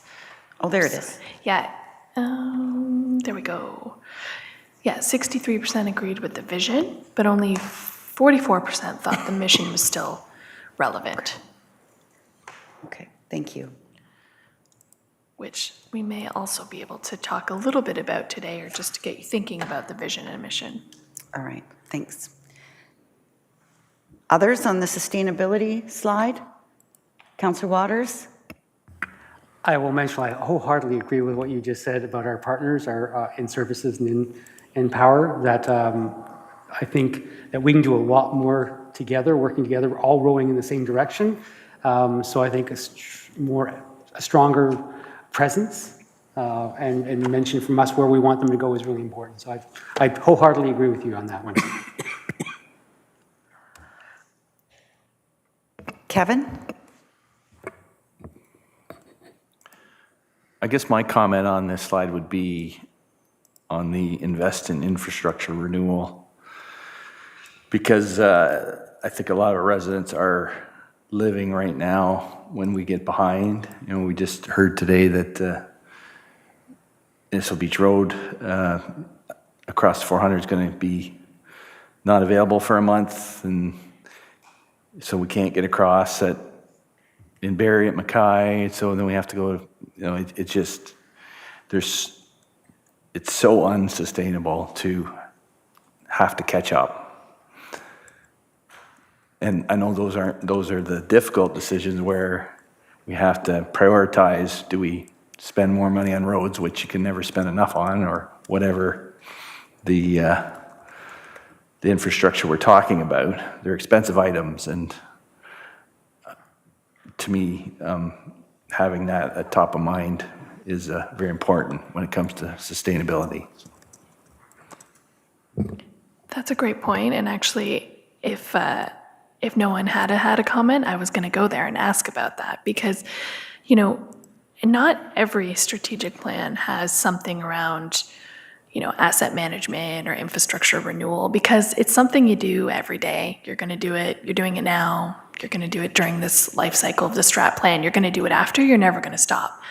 But it can be strategic to put it in your plan so that it is top of mind, not only for the community that you serve, and you probably get lots of complaints about roads. I think it's the #1 issue in every municipality, but also for yourselves when it comes to budget time, for example, and staff bring forward recommendations to fill reserves or to advance certain capital projects, that you have this in your plan, that trying as best you can to maintain and address your state of good repair backlog is a priority, and that you don't want it to fall behind, because the further you fall behind, the more expensive it is to catch up, right? And deferring or delaying a project, it just usually takes it off the calendar, but eventually it needs to be done, and it's usually more expensive when you have to do it. So, you know, I certainly think that there's a place here to say, no, we are going to make this a priority because this does matter. And when you think about the size of Innisfil, just in terms of the geography and the roads that you have, it is a significant investment, and so it certainly would be warranted, I think, to be here. But other thoughts from council on this one? Councillor Waters. And I think I like it where it is. Like, you could put this under the growth category, but the fact that it's here reminds us that in terms of how we should be reinvesting, that the investment should be sustainable in the long term. So I just wanted to point that out, that I like it in this category. Yeah, I agree with you, Councillor. I think, you know, because of our legacy, we were a cottage community.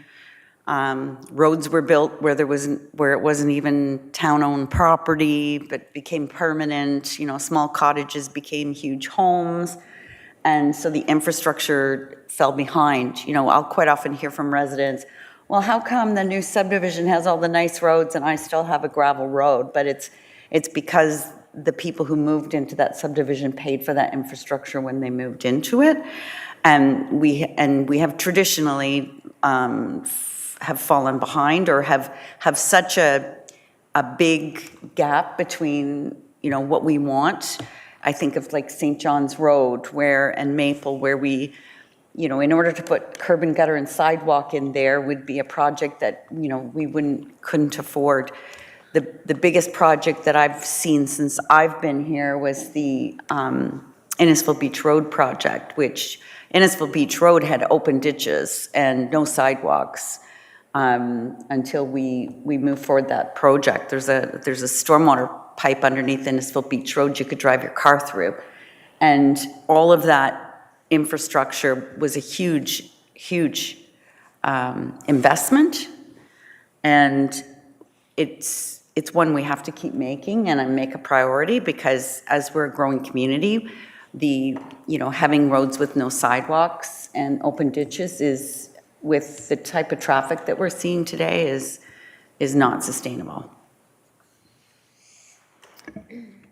Others?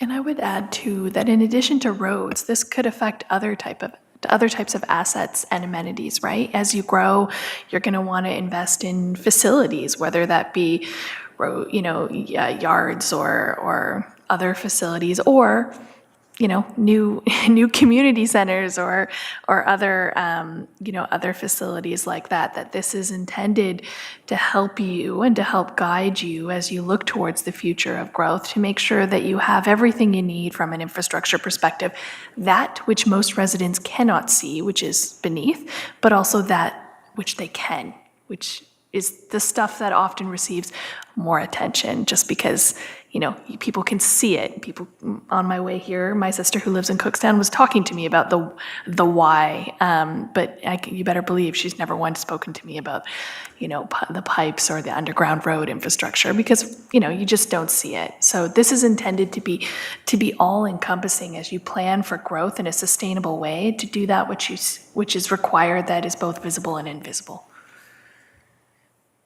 Yeah, and I would argue the only time it comes to people's attention is when it doesn't work. We're the level of government where everything is taken for granted until it doesn't work, until you turn your tap on and no water comes out, or your street doesn't get plowed, or you know, the list goes on. But as long as everybody, if it's out of sight, out of mind, until it doesn't work. Others? Nope. So we'll go on to Right. priority 3. Yep. So this is about connection, and, you know, you'll see that we've amended this slightly from the previous strategic plan, that it's, you know, about those physical, social, and cultural connections that support overall community well-being and the vibrancy of your community. So we did include something here around communication and civic engagement. Again, we'll need to think through what that actually means in terms of what the town could do on those fronts, because it's a, you know, as we spoke about, it is a broader issue, and I don't think the town is ready to tackle Twitter, but I could be wrong. And there's also, you know, we heard a lot about throughout the engagement about road safety and the importance of the road network and ensuring that it's safe and reliable. And this could include not only, you know, vehicular traffic, but also transit. That is something that has come up, and it does sound like there will be a day of reckoning on the Uber program at some point. And it's something, again, to consider as the town grows.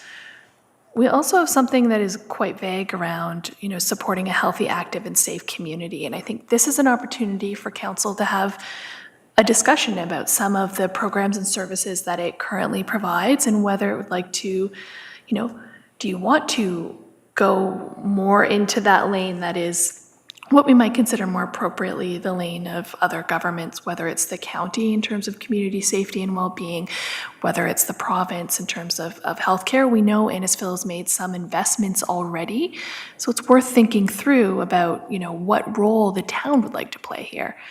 And then the last is advocacy, and we've put this here because, you know, we've talked about a lot of pieces that will require either collaboration or sustained advocacy. And I put the Go Station part here because, you know, the town isn't going out and going to build that. And so how are you going to be able to move that forward? You know, that is going to be something that council has to think about in terms of its advocacy agenda. And it may, you know, when you think about some of what we've chatted about tonight, maybe there needs to be consideration of something like and you may have this already, but, you know, a intergovernmental strategy, like really that sustained effort over the life cycle of this plan to advance some of these priorities that, you know, you can't directly realize on your own. So thoughts on this one? Or think, you know, kind of specific items you might like to see as we think about how can we make this real? Jennifer? Thank you. I'd like to see that there's, and part of this is more community engagement itself. Like, the feedback from our neighborhood nights is so positive, and people are loving them. And when we did the winter weekends in the winter, they were, again, so more community involvement, more events and things that maybe the town joins partners like they are for Onion Fest, or kind of joining up a little bit, or with different social groups that are within our community, and so more. And I think with that will come more civic engagement. Like, I think that'll build that trust, build that group together type of thing. So I think that's really important to be in there. I can't believe you didn't say youth. That's actually where I thought you were going to. And I was like, And youth engagement, yes, most definitely. Ken? I agree with Jennifer in that regard. There has to be more for them to do. but with the families that are coming up and the growth that's occurring, operations, I know for a fact, is actually working very hard to address this. In the plan, we have the arenas and we have the skate parks, but now what we're doing is where we have the hard buildings, the Russell Morgan Memorial Arena, we're putting a rink outside. For the wintertime, it's something that we could use. In the summertime, it could be used for ball hockey or lacrosse. It could be used for events, outdoor dance parties for the kids or something along those lines. We're addressing it as the growth occurs. We're trying to mitigate with the parks and the green spaces to give them the opportunities. And as long as we can do that, as long as we give people the options or the ability to do so, there's going to be a lot of them that will take advantage of it. It's not perfect because you can't put up, 4 BMX pump tracks and 18 rinks outside in under 2 months. It's just not feasible, right? It has to be at a slow and steady pace. So, I mean, we're trying to promote it. We're working on pathways through the green space, the multi-use trails that are going through the town. Even on Innisfil Beach Road, I've noticed that when they're building it up, they're putting a path that my son and I can bike to town hall from our house now. I mean, these are options that if people are willing to see them, they can use. So, I mean, we can put it all out there, but we have to get the information out as well that they're accessible and people have opportunity to use them. Thank you. Others? I think that the support a healthy, active, and safe community is definitely in our wheelhouse. And advocacy, we can continue to advocate with the 2 school boards about safety around school zones. Kids don't walk to school anymore; their parents drive them, and there's always creates tension and chaos around schools. So that's something we continue to advocate for with the school boards. And we work with the health unit to promote active transportation and to try to get kids out of cars and getting them to walk to school safely, even to the point where we've gone and walked the paths the kids walk to school to identify any obstacles they might have, to make sure the light is, the walk signals are long enough to get a 2-year-old in a carriage and a 5-year-old on your arm to get across the road fast enough before the light changes. So that's certainly top of mind, and we have a traffic safety committee that works on safety. We're getting automated speed enforcement. So I feel like we got a lot of this covered because we've been working on it. I also think that our civic engagement has been hugely not improved, but it's been great. But the winter weekends and the neighborhood nights, so that's 7 evenings that probably, I'm going to look to Karen, 20 staff, 30 staff each night out at these events, plus council and all the resources. I think it's really beneficial, but it's just a huge undertaking to do these. But I think it's money well spent. But I don't think we can overstate, the amount of staff time that goes into these things, but I'm not saying that doesn't mean they're not worth it. It just means they need to be evaluated.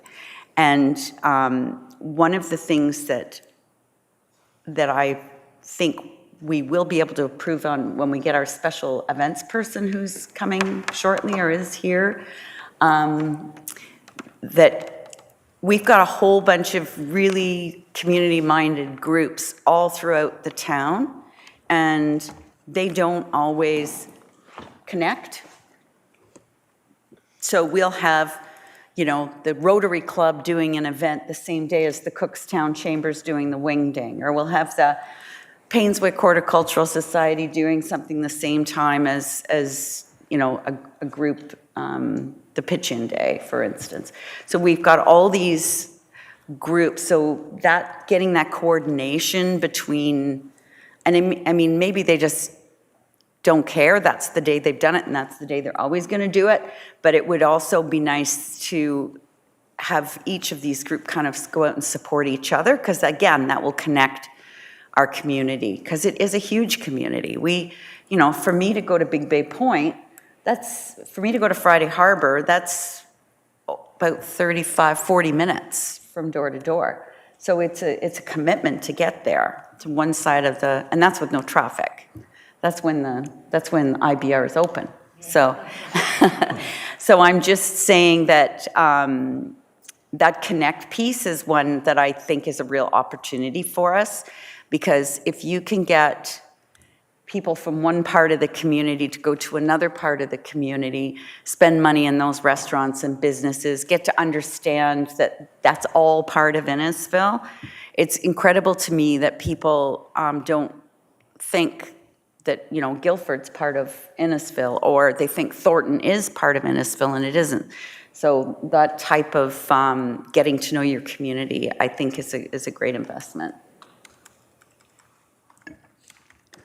And I think the other piece here is a lot of what I'm hearing is there's lots underway that, maybe a lot of this is continue to or explore opportunities to expand some of what you're doing, mindful of the fact that you'll want to do a review of the efficacy and the, availability of resources, but also that you're not directly doing it. Right, that you, in some cases, could be playing a convening role or a facilitating role or an advocacy role, but there's lots that you are doing, but there's also lots that you can work with other partners, community groups, other governments to deliver on. Is that fair? It's the first line here says, we build connections, not you're doing all of these things, right? You're actually building the connections to empower, whether it's members of the community or other groups, to help you do these things. Absolutely. A good example is at Christmas time, we have competing groups that, want to go out and help families, and there's a little bit of this going on. So, that's a good problem to have. Yeah. Too many people who want to help. Yep. Anyone else on Connect? I prompted Jennifer's youth because I know it's a big part of what she's doing, but connecting with our particularly our high school students, I think is really important. We talked about maybe doing a council meeting at the high school one night, or something to get them more involved in democracy and making sure they feel their voices are heard. Yeah, I don't think grade 9 civics is cutting it these days, so certainly I think that's something, and I know we've done this in other municipalities that have had similar challenges around engaging their youth, but also getting their input on the town. And several years ago, as part of a strategic plan development, it was a large-scale community engagement, and I actually hosted a couple of sessions at a high school with grade 9 civics class to get their input on what they thought the town should be focusing on over the next 10 years. And some of it was quite similar to what's on the letter there. So I think it is a challenge, and maybe this is something that could be looked at as we think about the specifics that'll make these goals real. Go ahead, Jennifer. So, and to kind of add to that a little bit too, like the other thing I'd love to, I don't know where this fits in, but like looking at your thing, like only 117 residents did the survey, and with voting numbers so low, like how do we get more engagement that way?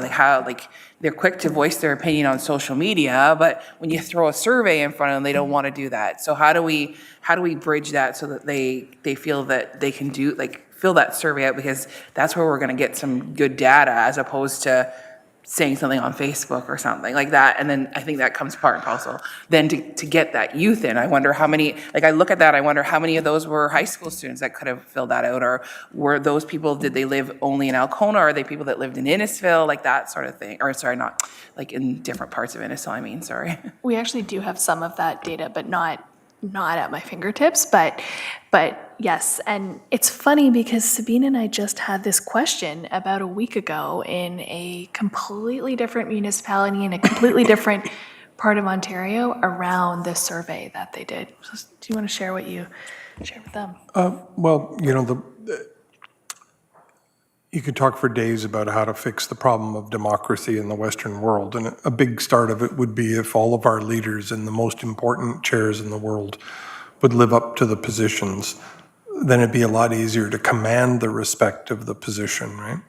And one of the things I often say in counselor training sessions is, because I got voted in and I said so, doesn't really cut it in 2023, right? When you have, the shame that's being brought, like in the great parliaments of the world or the great democracies of the world. But, it's possible to get really depressed and watch too much CNN too. So what can you do? One thing is your own positive social media presence. The best turnout we've had of community participating in one of these was one where you had a mayor who I would politely refer to as she's a bit caffeinated, but she's got 23,000 Twitter followers, and she is not from a large community. Like, a lot of these people have to be from outside the community, because a bunch of them would have had to have signed up twice if they were all from the community, and they got 2,400 survey responses. And I think probably 2,300 of them were personally browbeaten by her into filling it in. Just, hey, please respond to our survey. Hey, please respond to our survey. It really matters. It really matters. You can make a difference. And the thing is, I say she's very caffeinated, and that just speaks to the fact of how much email she tends to send at 2 in the morning. But I think people really feel the energy and they respond to it. And so if you can change it from feeling like you're being spam carpet bombed and turn it into you're really being asked by a person who you have a personal relationship with, that's maybe the only real tactic I've seen lately that helps you lift it off the page. And of course, local council's a team sport, so it doesn't have to come from the mayor, it can come from any of you. And when you make personal appeals to people to say, I want to know what you think, it matters, So I think you probably see it. I mean, you guys engaging in the process, that you're being listened to because you say something and we immediately put it up on the screen, And so how do you make people feel like you're really listening to them? And honestly, that's what's so much fun about the business of politics. It's listening to people and figuring out what they need and how you can help. So I actually think the roots of how to save democracy are probably in what made it good in the first place. It's kind of customer service and a kind of a sense of mission about it. And don't let the people annoy you, just keep asking. It's like, it may sound naive, but it's the only thing I can think of that works. Thank you so much for that. That's good advice, Sabine, and I'm going to get that mayor's phone number from you before you leave so that I can pick her brain, other than drink more coffee.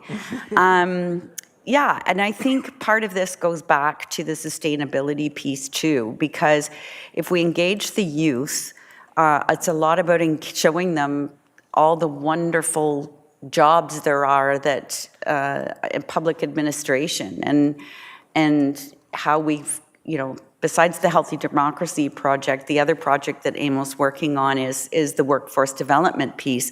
When you look at all of the unfilled positions in municipal public administration, which probably is part of the problem, calling it public administration, how boring is that?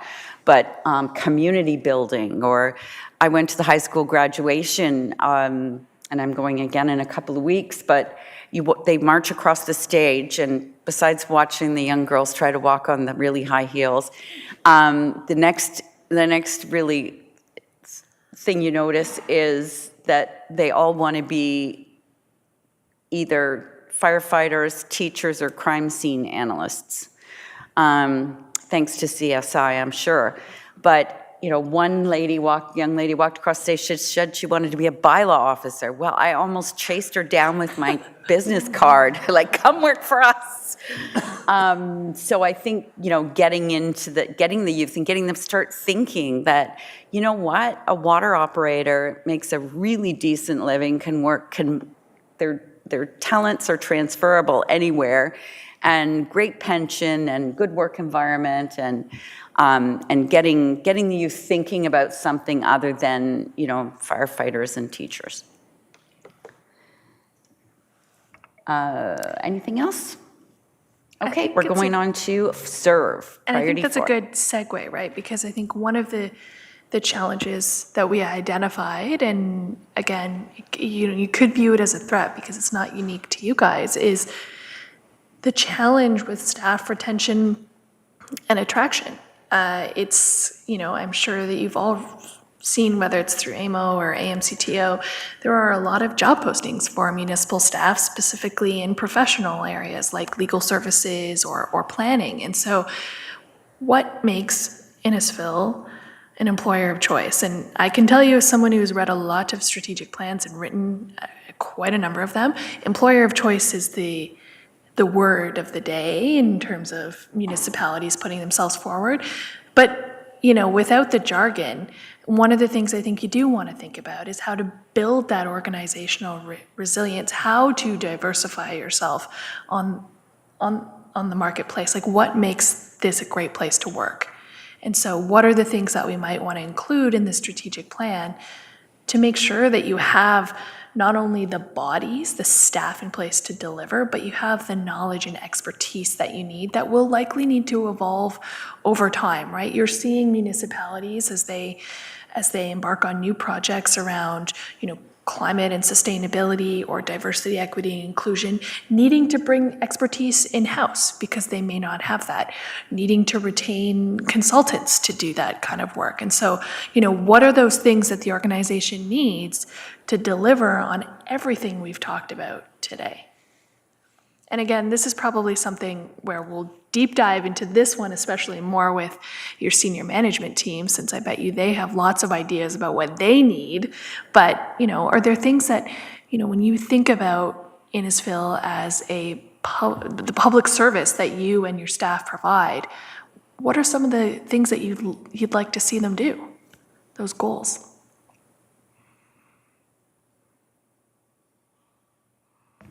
A positive environment, a place where where staff are really valued and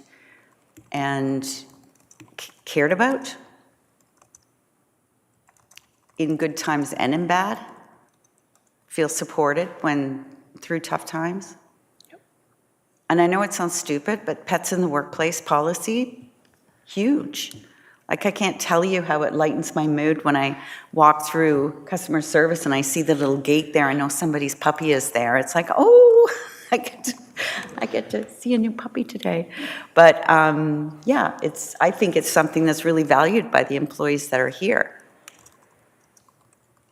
I think it's a really important point because, Sabine and I are working on a municipal human resources attraction and retention strategy. And one of the biggest things you hear is around compensation and benefits, but, surveys will often show you that in some places and in some cases, that's not a deal breaker, that culture, and progressive policies, what I might call something like your alternative work arrangement policy or flexible vacation or a pets in the workplace policy, that those can also be attractive to prospective employees, and that in some cases, people are willing to, offset higher compensation if it means a better work-life balance or more flexibility in terms of how they work. But these are the types of things that are going to need to be in the toolbox as you try to make yourself competitive for, limited resources. And you should know, of course, and you probably do know, that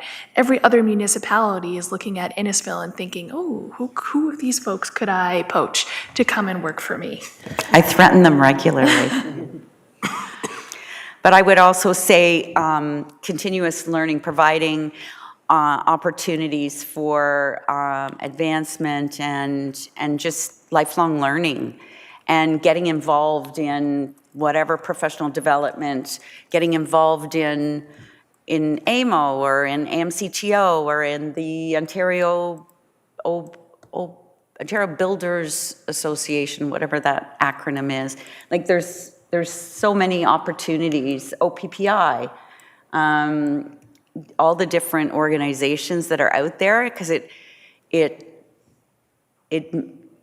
can just tell you from my own experience at AMO, like, it changed my whole perspective it got me out of my 5-mile bubble, and now I look at everything kind of from the outside in instead of the inside out, and it's made a huge difference. And I can call anyone, anywhere in Ontario, well, across Canada really, and say, hey, well, how about this? You had this problem before we did. How did you fix it? And I get reach out from all kinds of politicians saying, hey, I got a problem. Can we sit down and have a chat? And it's really beneficial. And I think so that type of encouragement for not just for council as well, but also for staff to experience and have that experience is really important. Ken? Thank you. I'm looking at point 1, focus on continuous improvement in service delivery. We implemented something recently with the building department where instead of having everything done on paper, it's done online. The people doing the permits are actually inputting the information themselves. So it's not, instead of it, say, getting dropped off to customer service, who pass it off to the clerk's office, who pass it off to the building department, piece of paper gets handed around, gets put somewhere, gets misplaced. It's the actual permit being filled out online, documentation put online, and going directly to the source. So it frees up 2 or 3 other departments. It streamlines the process. It's electronically secured already in place. It's something that it makes things move a little faster. So instead of having 3 people do the job's done for the 3 people. And the information's being put down. If there's a question or an answer, they go, oh, quick email. You need to add this, or you forgot this, or can we have this put in place? That idea, it makes it run like a well-oiled machine, because as opposed to having somebody who doesn't understand what they're holding on to or where it goes or how, it's like silos almost, like, just goes right to the source. Mm-hmm. Streamline, yeah. I think that's something that Innisfil's done consistently, and I like that. The other was, I believe, with the DMZ, was that they had a contest where they had a program made. And one of the small companies that we fostered ended up giving us a tool that we use to this day. So, I mean, like, there's ways to work within the system to lighten the load of the people, so more work is done more efficiently. And I like the way we're embracing it.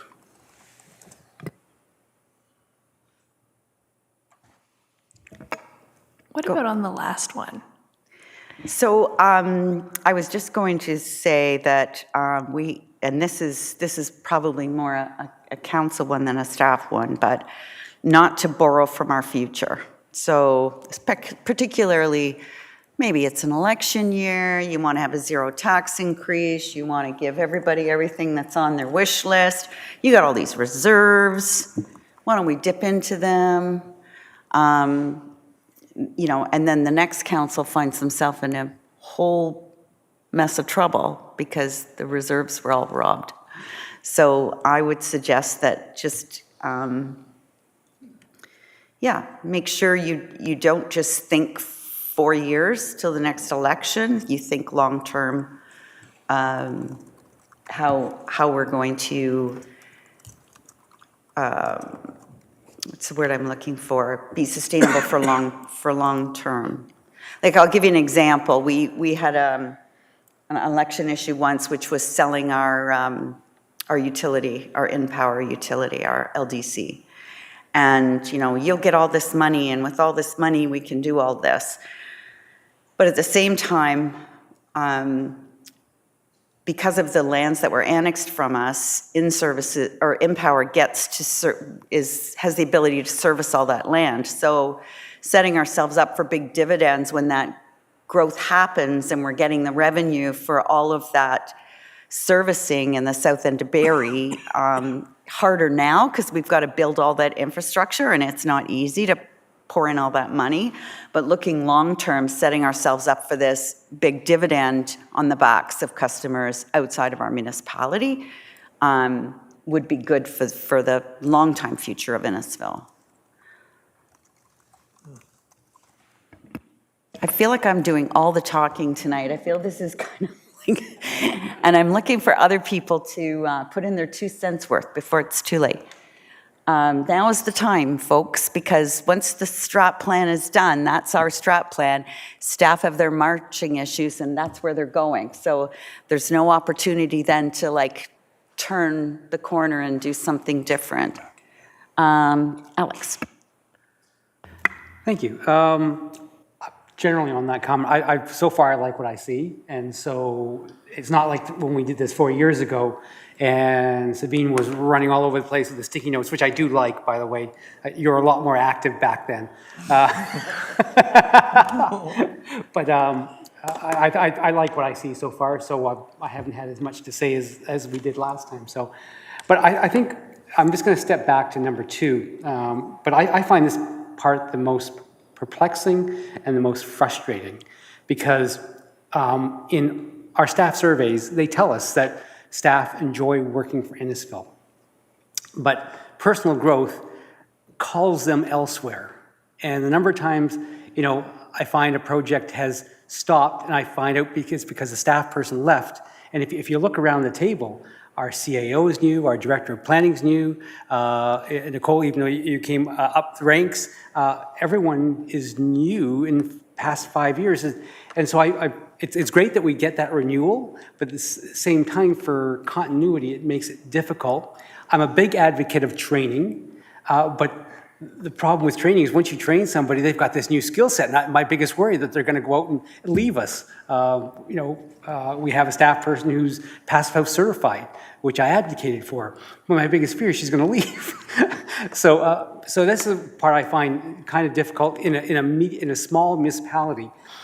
Is finding all those things that will keep staff here, because they all look for promotions, and we're not big enough we're not City of Toronto that there's, an ever-ending supply of promotions that can happen internally. It can't happen here. So it's a frustrating point for me because I don't think I've met a staff that I haven't liked in Innisfil. They've all been really good staff. They're hard workers.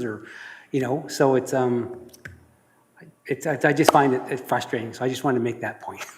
Thank you.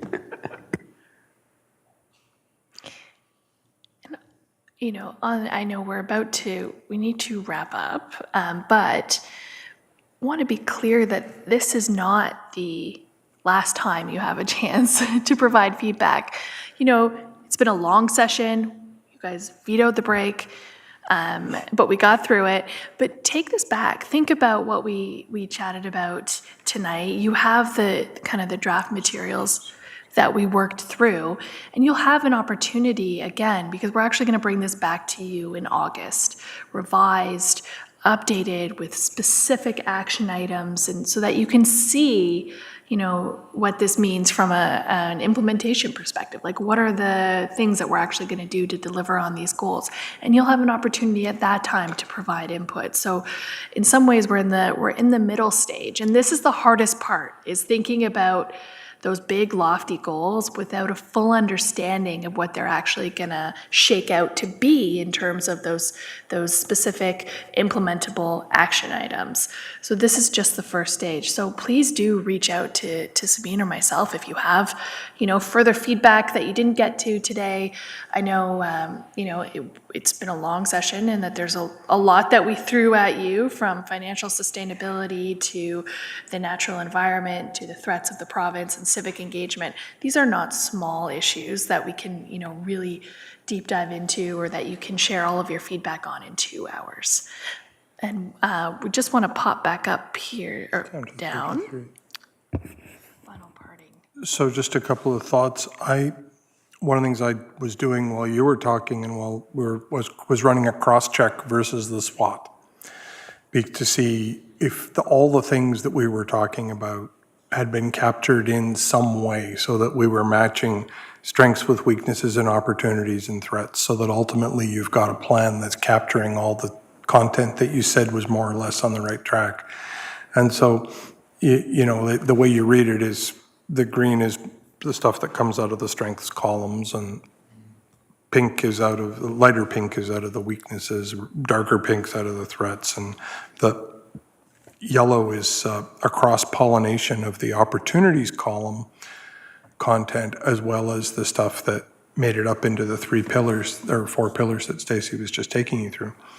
And what you can see is there's this horizontal alignment that when we said, oh, one of our strengths was that we have a vision and we've got a growing for growth and a growing community and the rural and urban mix, but we've got some growing pains and we've got some infrastructure type things that we need. And so there is an action, which is aligned services and infrastructure for the changing community and proactively manage growth. And so what's really interesting is, it's like I said, it's like those whereas clauses, whereas this and this and this, therefore we ought to do this. And what I just wanted to show you was, as I was keeping score, there isn't anything that's in one of the first 3 columns that isn't matched by an opportunity. So, there's the natural attributes around Lake Simcoe and the decline of the conservation authorities and the commitment to continue to advance sustainability and environmental stewardship. So there's an example there. There was one I just wanted to call out on 35, which is, we talked about how the local government has a unique brand, because honestly, the mayor isn't exaggerating. Is when you go to your first AMO conference, you'll all find out, I'm from Innisfil, oh wow, how's the Uber thing going? Because if there's anything you're famous for, it's that. Really? You've done work in Innisfil? How's the Uber thing going? It's a constant. But the one that I wanted to just call out with you is, with the strong rural identity and the small town feel and the increasingly more diverse community, and then some division in the community, I'm not sure that there was an explicit plan that's developed to address that. And I was thinking, is that because we forgot something? Or is that because the entire plan is about really trying to maintain the effectiveness of growth and maintaining a small town feel while achieving your destiny of growth? And so I wanted to leave you that thought, because it maybe gets at the question of what the vision is, or of what the mission is for the next few years. Because it might be that challenge, it's up there with, why do fools fall in love? Or, how do we maintain a small town feel in a place that's growing? It might be that's the big existential question that this plan has to try and address. Because if you do all the other things that you're going to do right, then you will probably have managed to maintain the small town feel. And if you don't, then you may well have not managed to maintain the small town feel. Now, that was just a hypothesis as I had as I was listening to you. And I didn't want Alex to think I was less intellectually agile, even though I may not bop around so much with having found and liked the digital yellow sticky more than the paper one.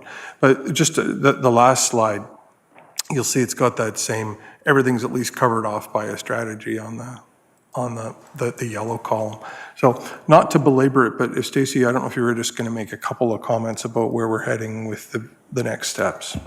Yeah. So the one thing we didn't get to today was the vision, mission, and values. And so I think Sabine just gave some comments for you to think about. And what we'll do, I think, is maybe send a survey to all of you.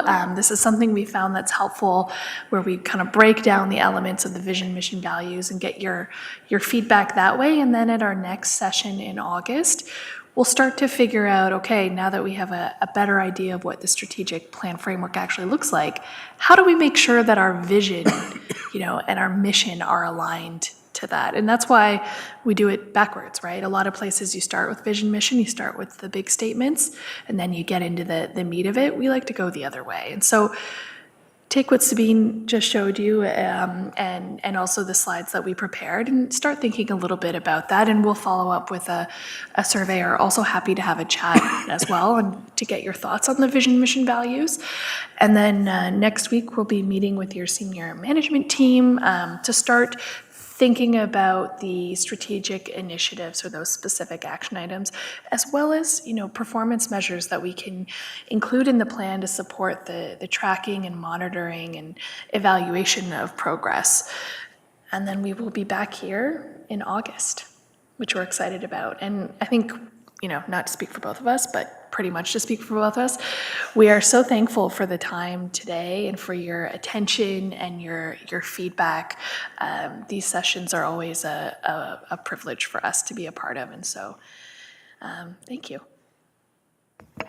Thank you both so much. Really a lot to think about, very thought-provoking as always. And it's apparent that you have a good sense of our community, which makes it all the easier. So thank you for that. Any last comments from anyone? CAO Gershow.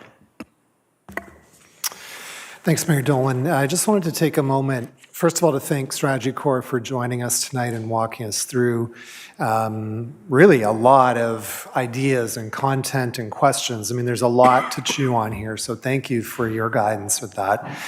I also, on behalf of the administration, want to thank everyone on council for your participation tonight. I want to come back to a few things that Stacy said at the outset, because I think this process that we're doing right now is really critically important, because it really will ultimately affect what we as your staff do every day, for the weeks and months and years to come, because we are here to faithfully implement the direction that you send us on. And, when Stacy talked about the connection of a strategic plan to a budget, that is critically important. And I think when we talked about the budget and I stood at that podium, I said, a budget is an expression of your priorities.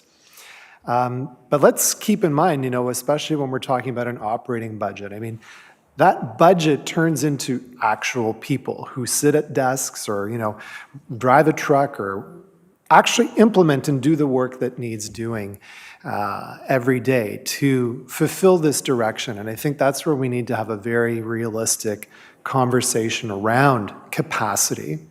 Because if we want to have a workforce that sticks around and that likes working at the town of Innisfil and can feel proud of having delivered on the goals that you set, we need to have that alignment of, capacity and resource and, an honest conversation about that. Because I think Stacy said, the budget is like the gas pedal for your strategic plan. And I guess I would argue that the staff is like the engine in the car. Right? So if you don't have that staff capacity, there's no engine to take your car anywhere. And if there's no gas in the tank, if there's no budget, the car can't go anywhere either. And I think often, when we talk about priorities, it can be easy to get into that habit of let's just add more stuff to the wish list. But conversely, I think sometimes prioritization, the more important part is about agreeing what we're not going to do. And I think as we go through this process and as we get into, future budget cycles, we all should hopefully be on the same page about that.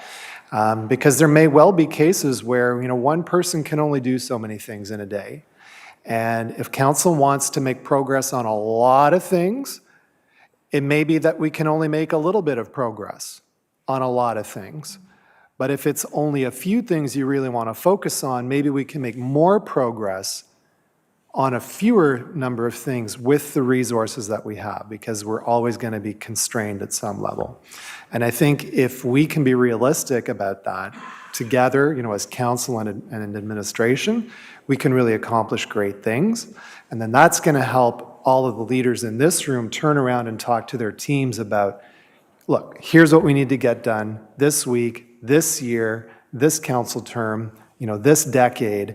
And we can all be confident we've got the resources and the backing of staff to actually accomplish it. And like I said, so that we can all be proud at the end of the day of what we've accomplished together. So, it's not just about stickies and, a few ideas. This really does matter. And that's why I'm so enthusiastic about this process. And so, like I said, really appreciate council's engagement on this tonight. We are certainly not done, and really look forward to further conversation. Thank you very much.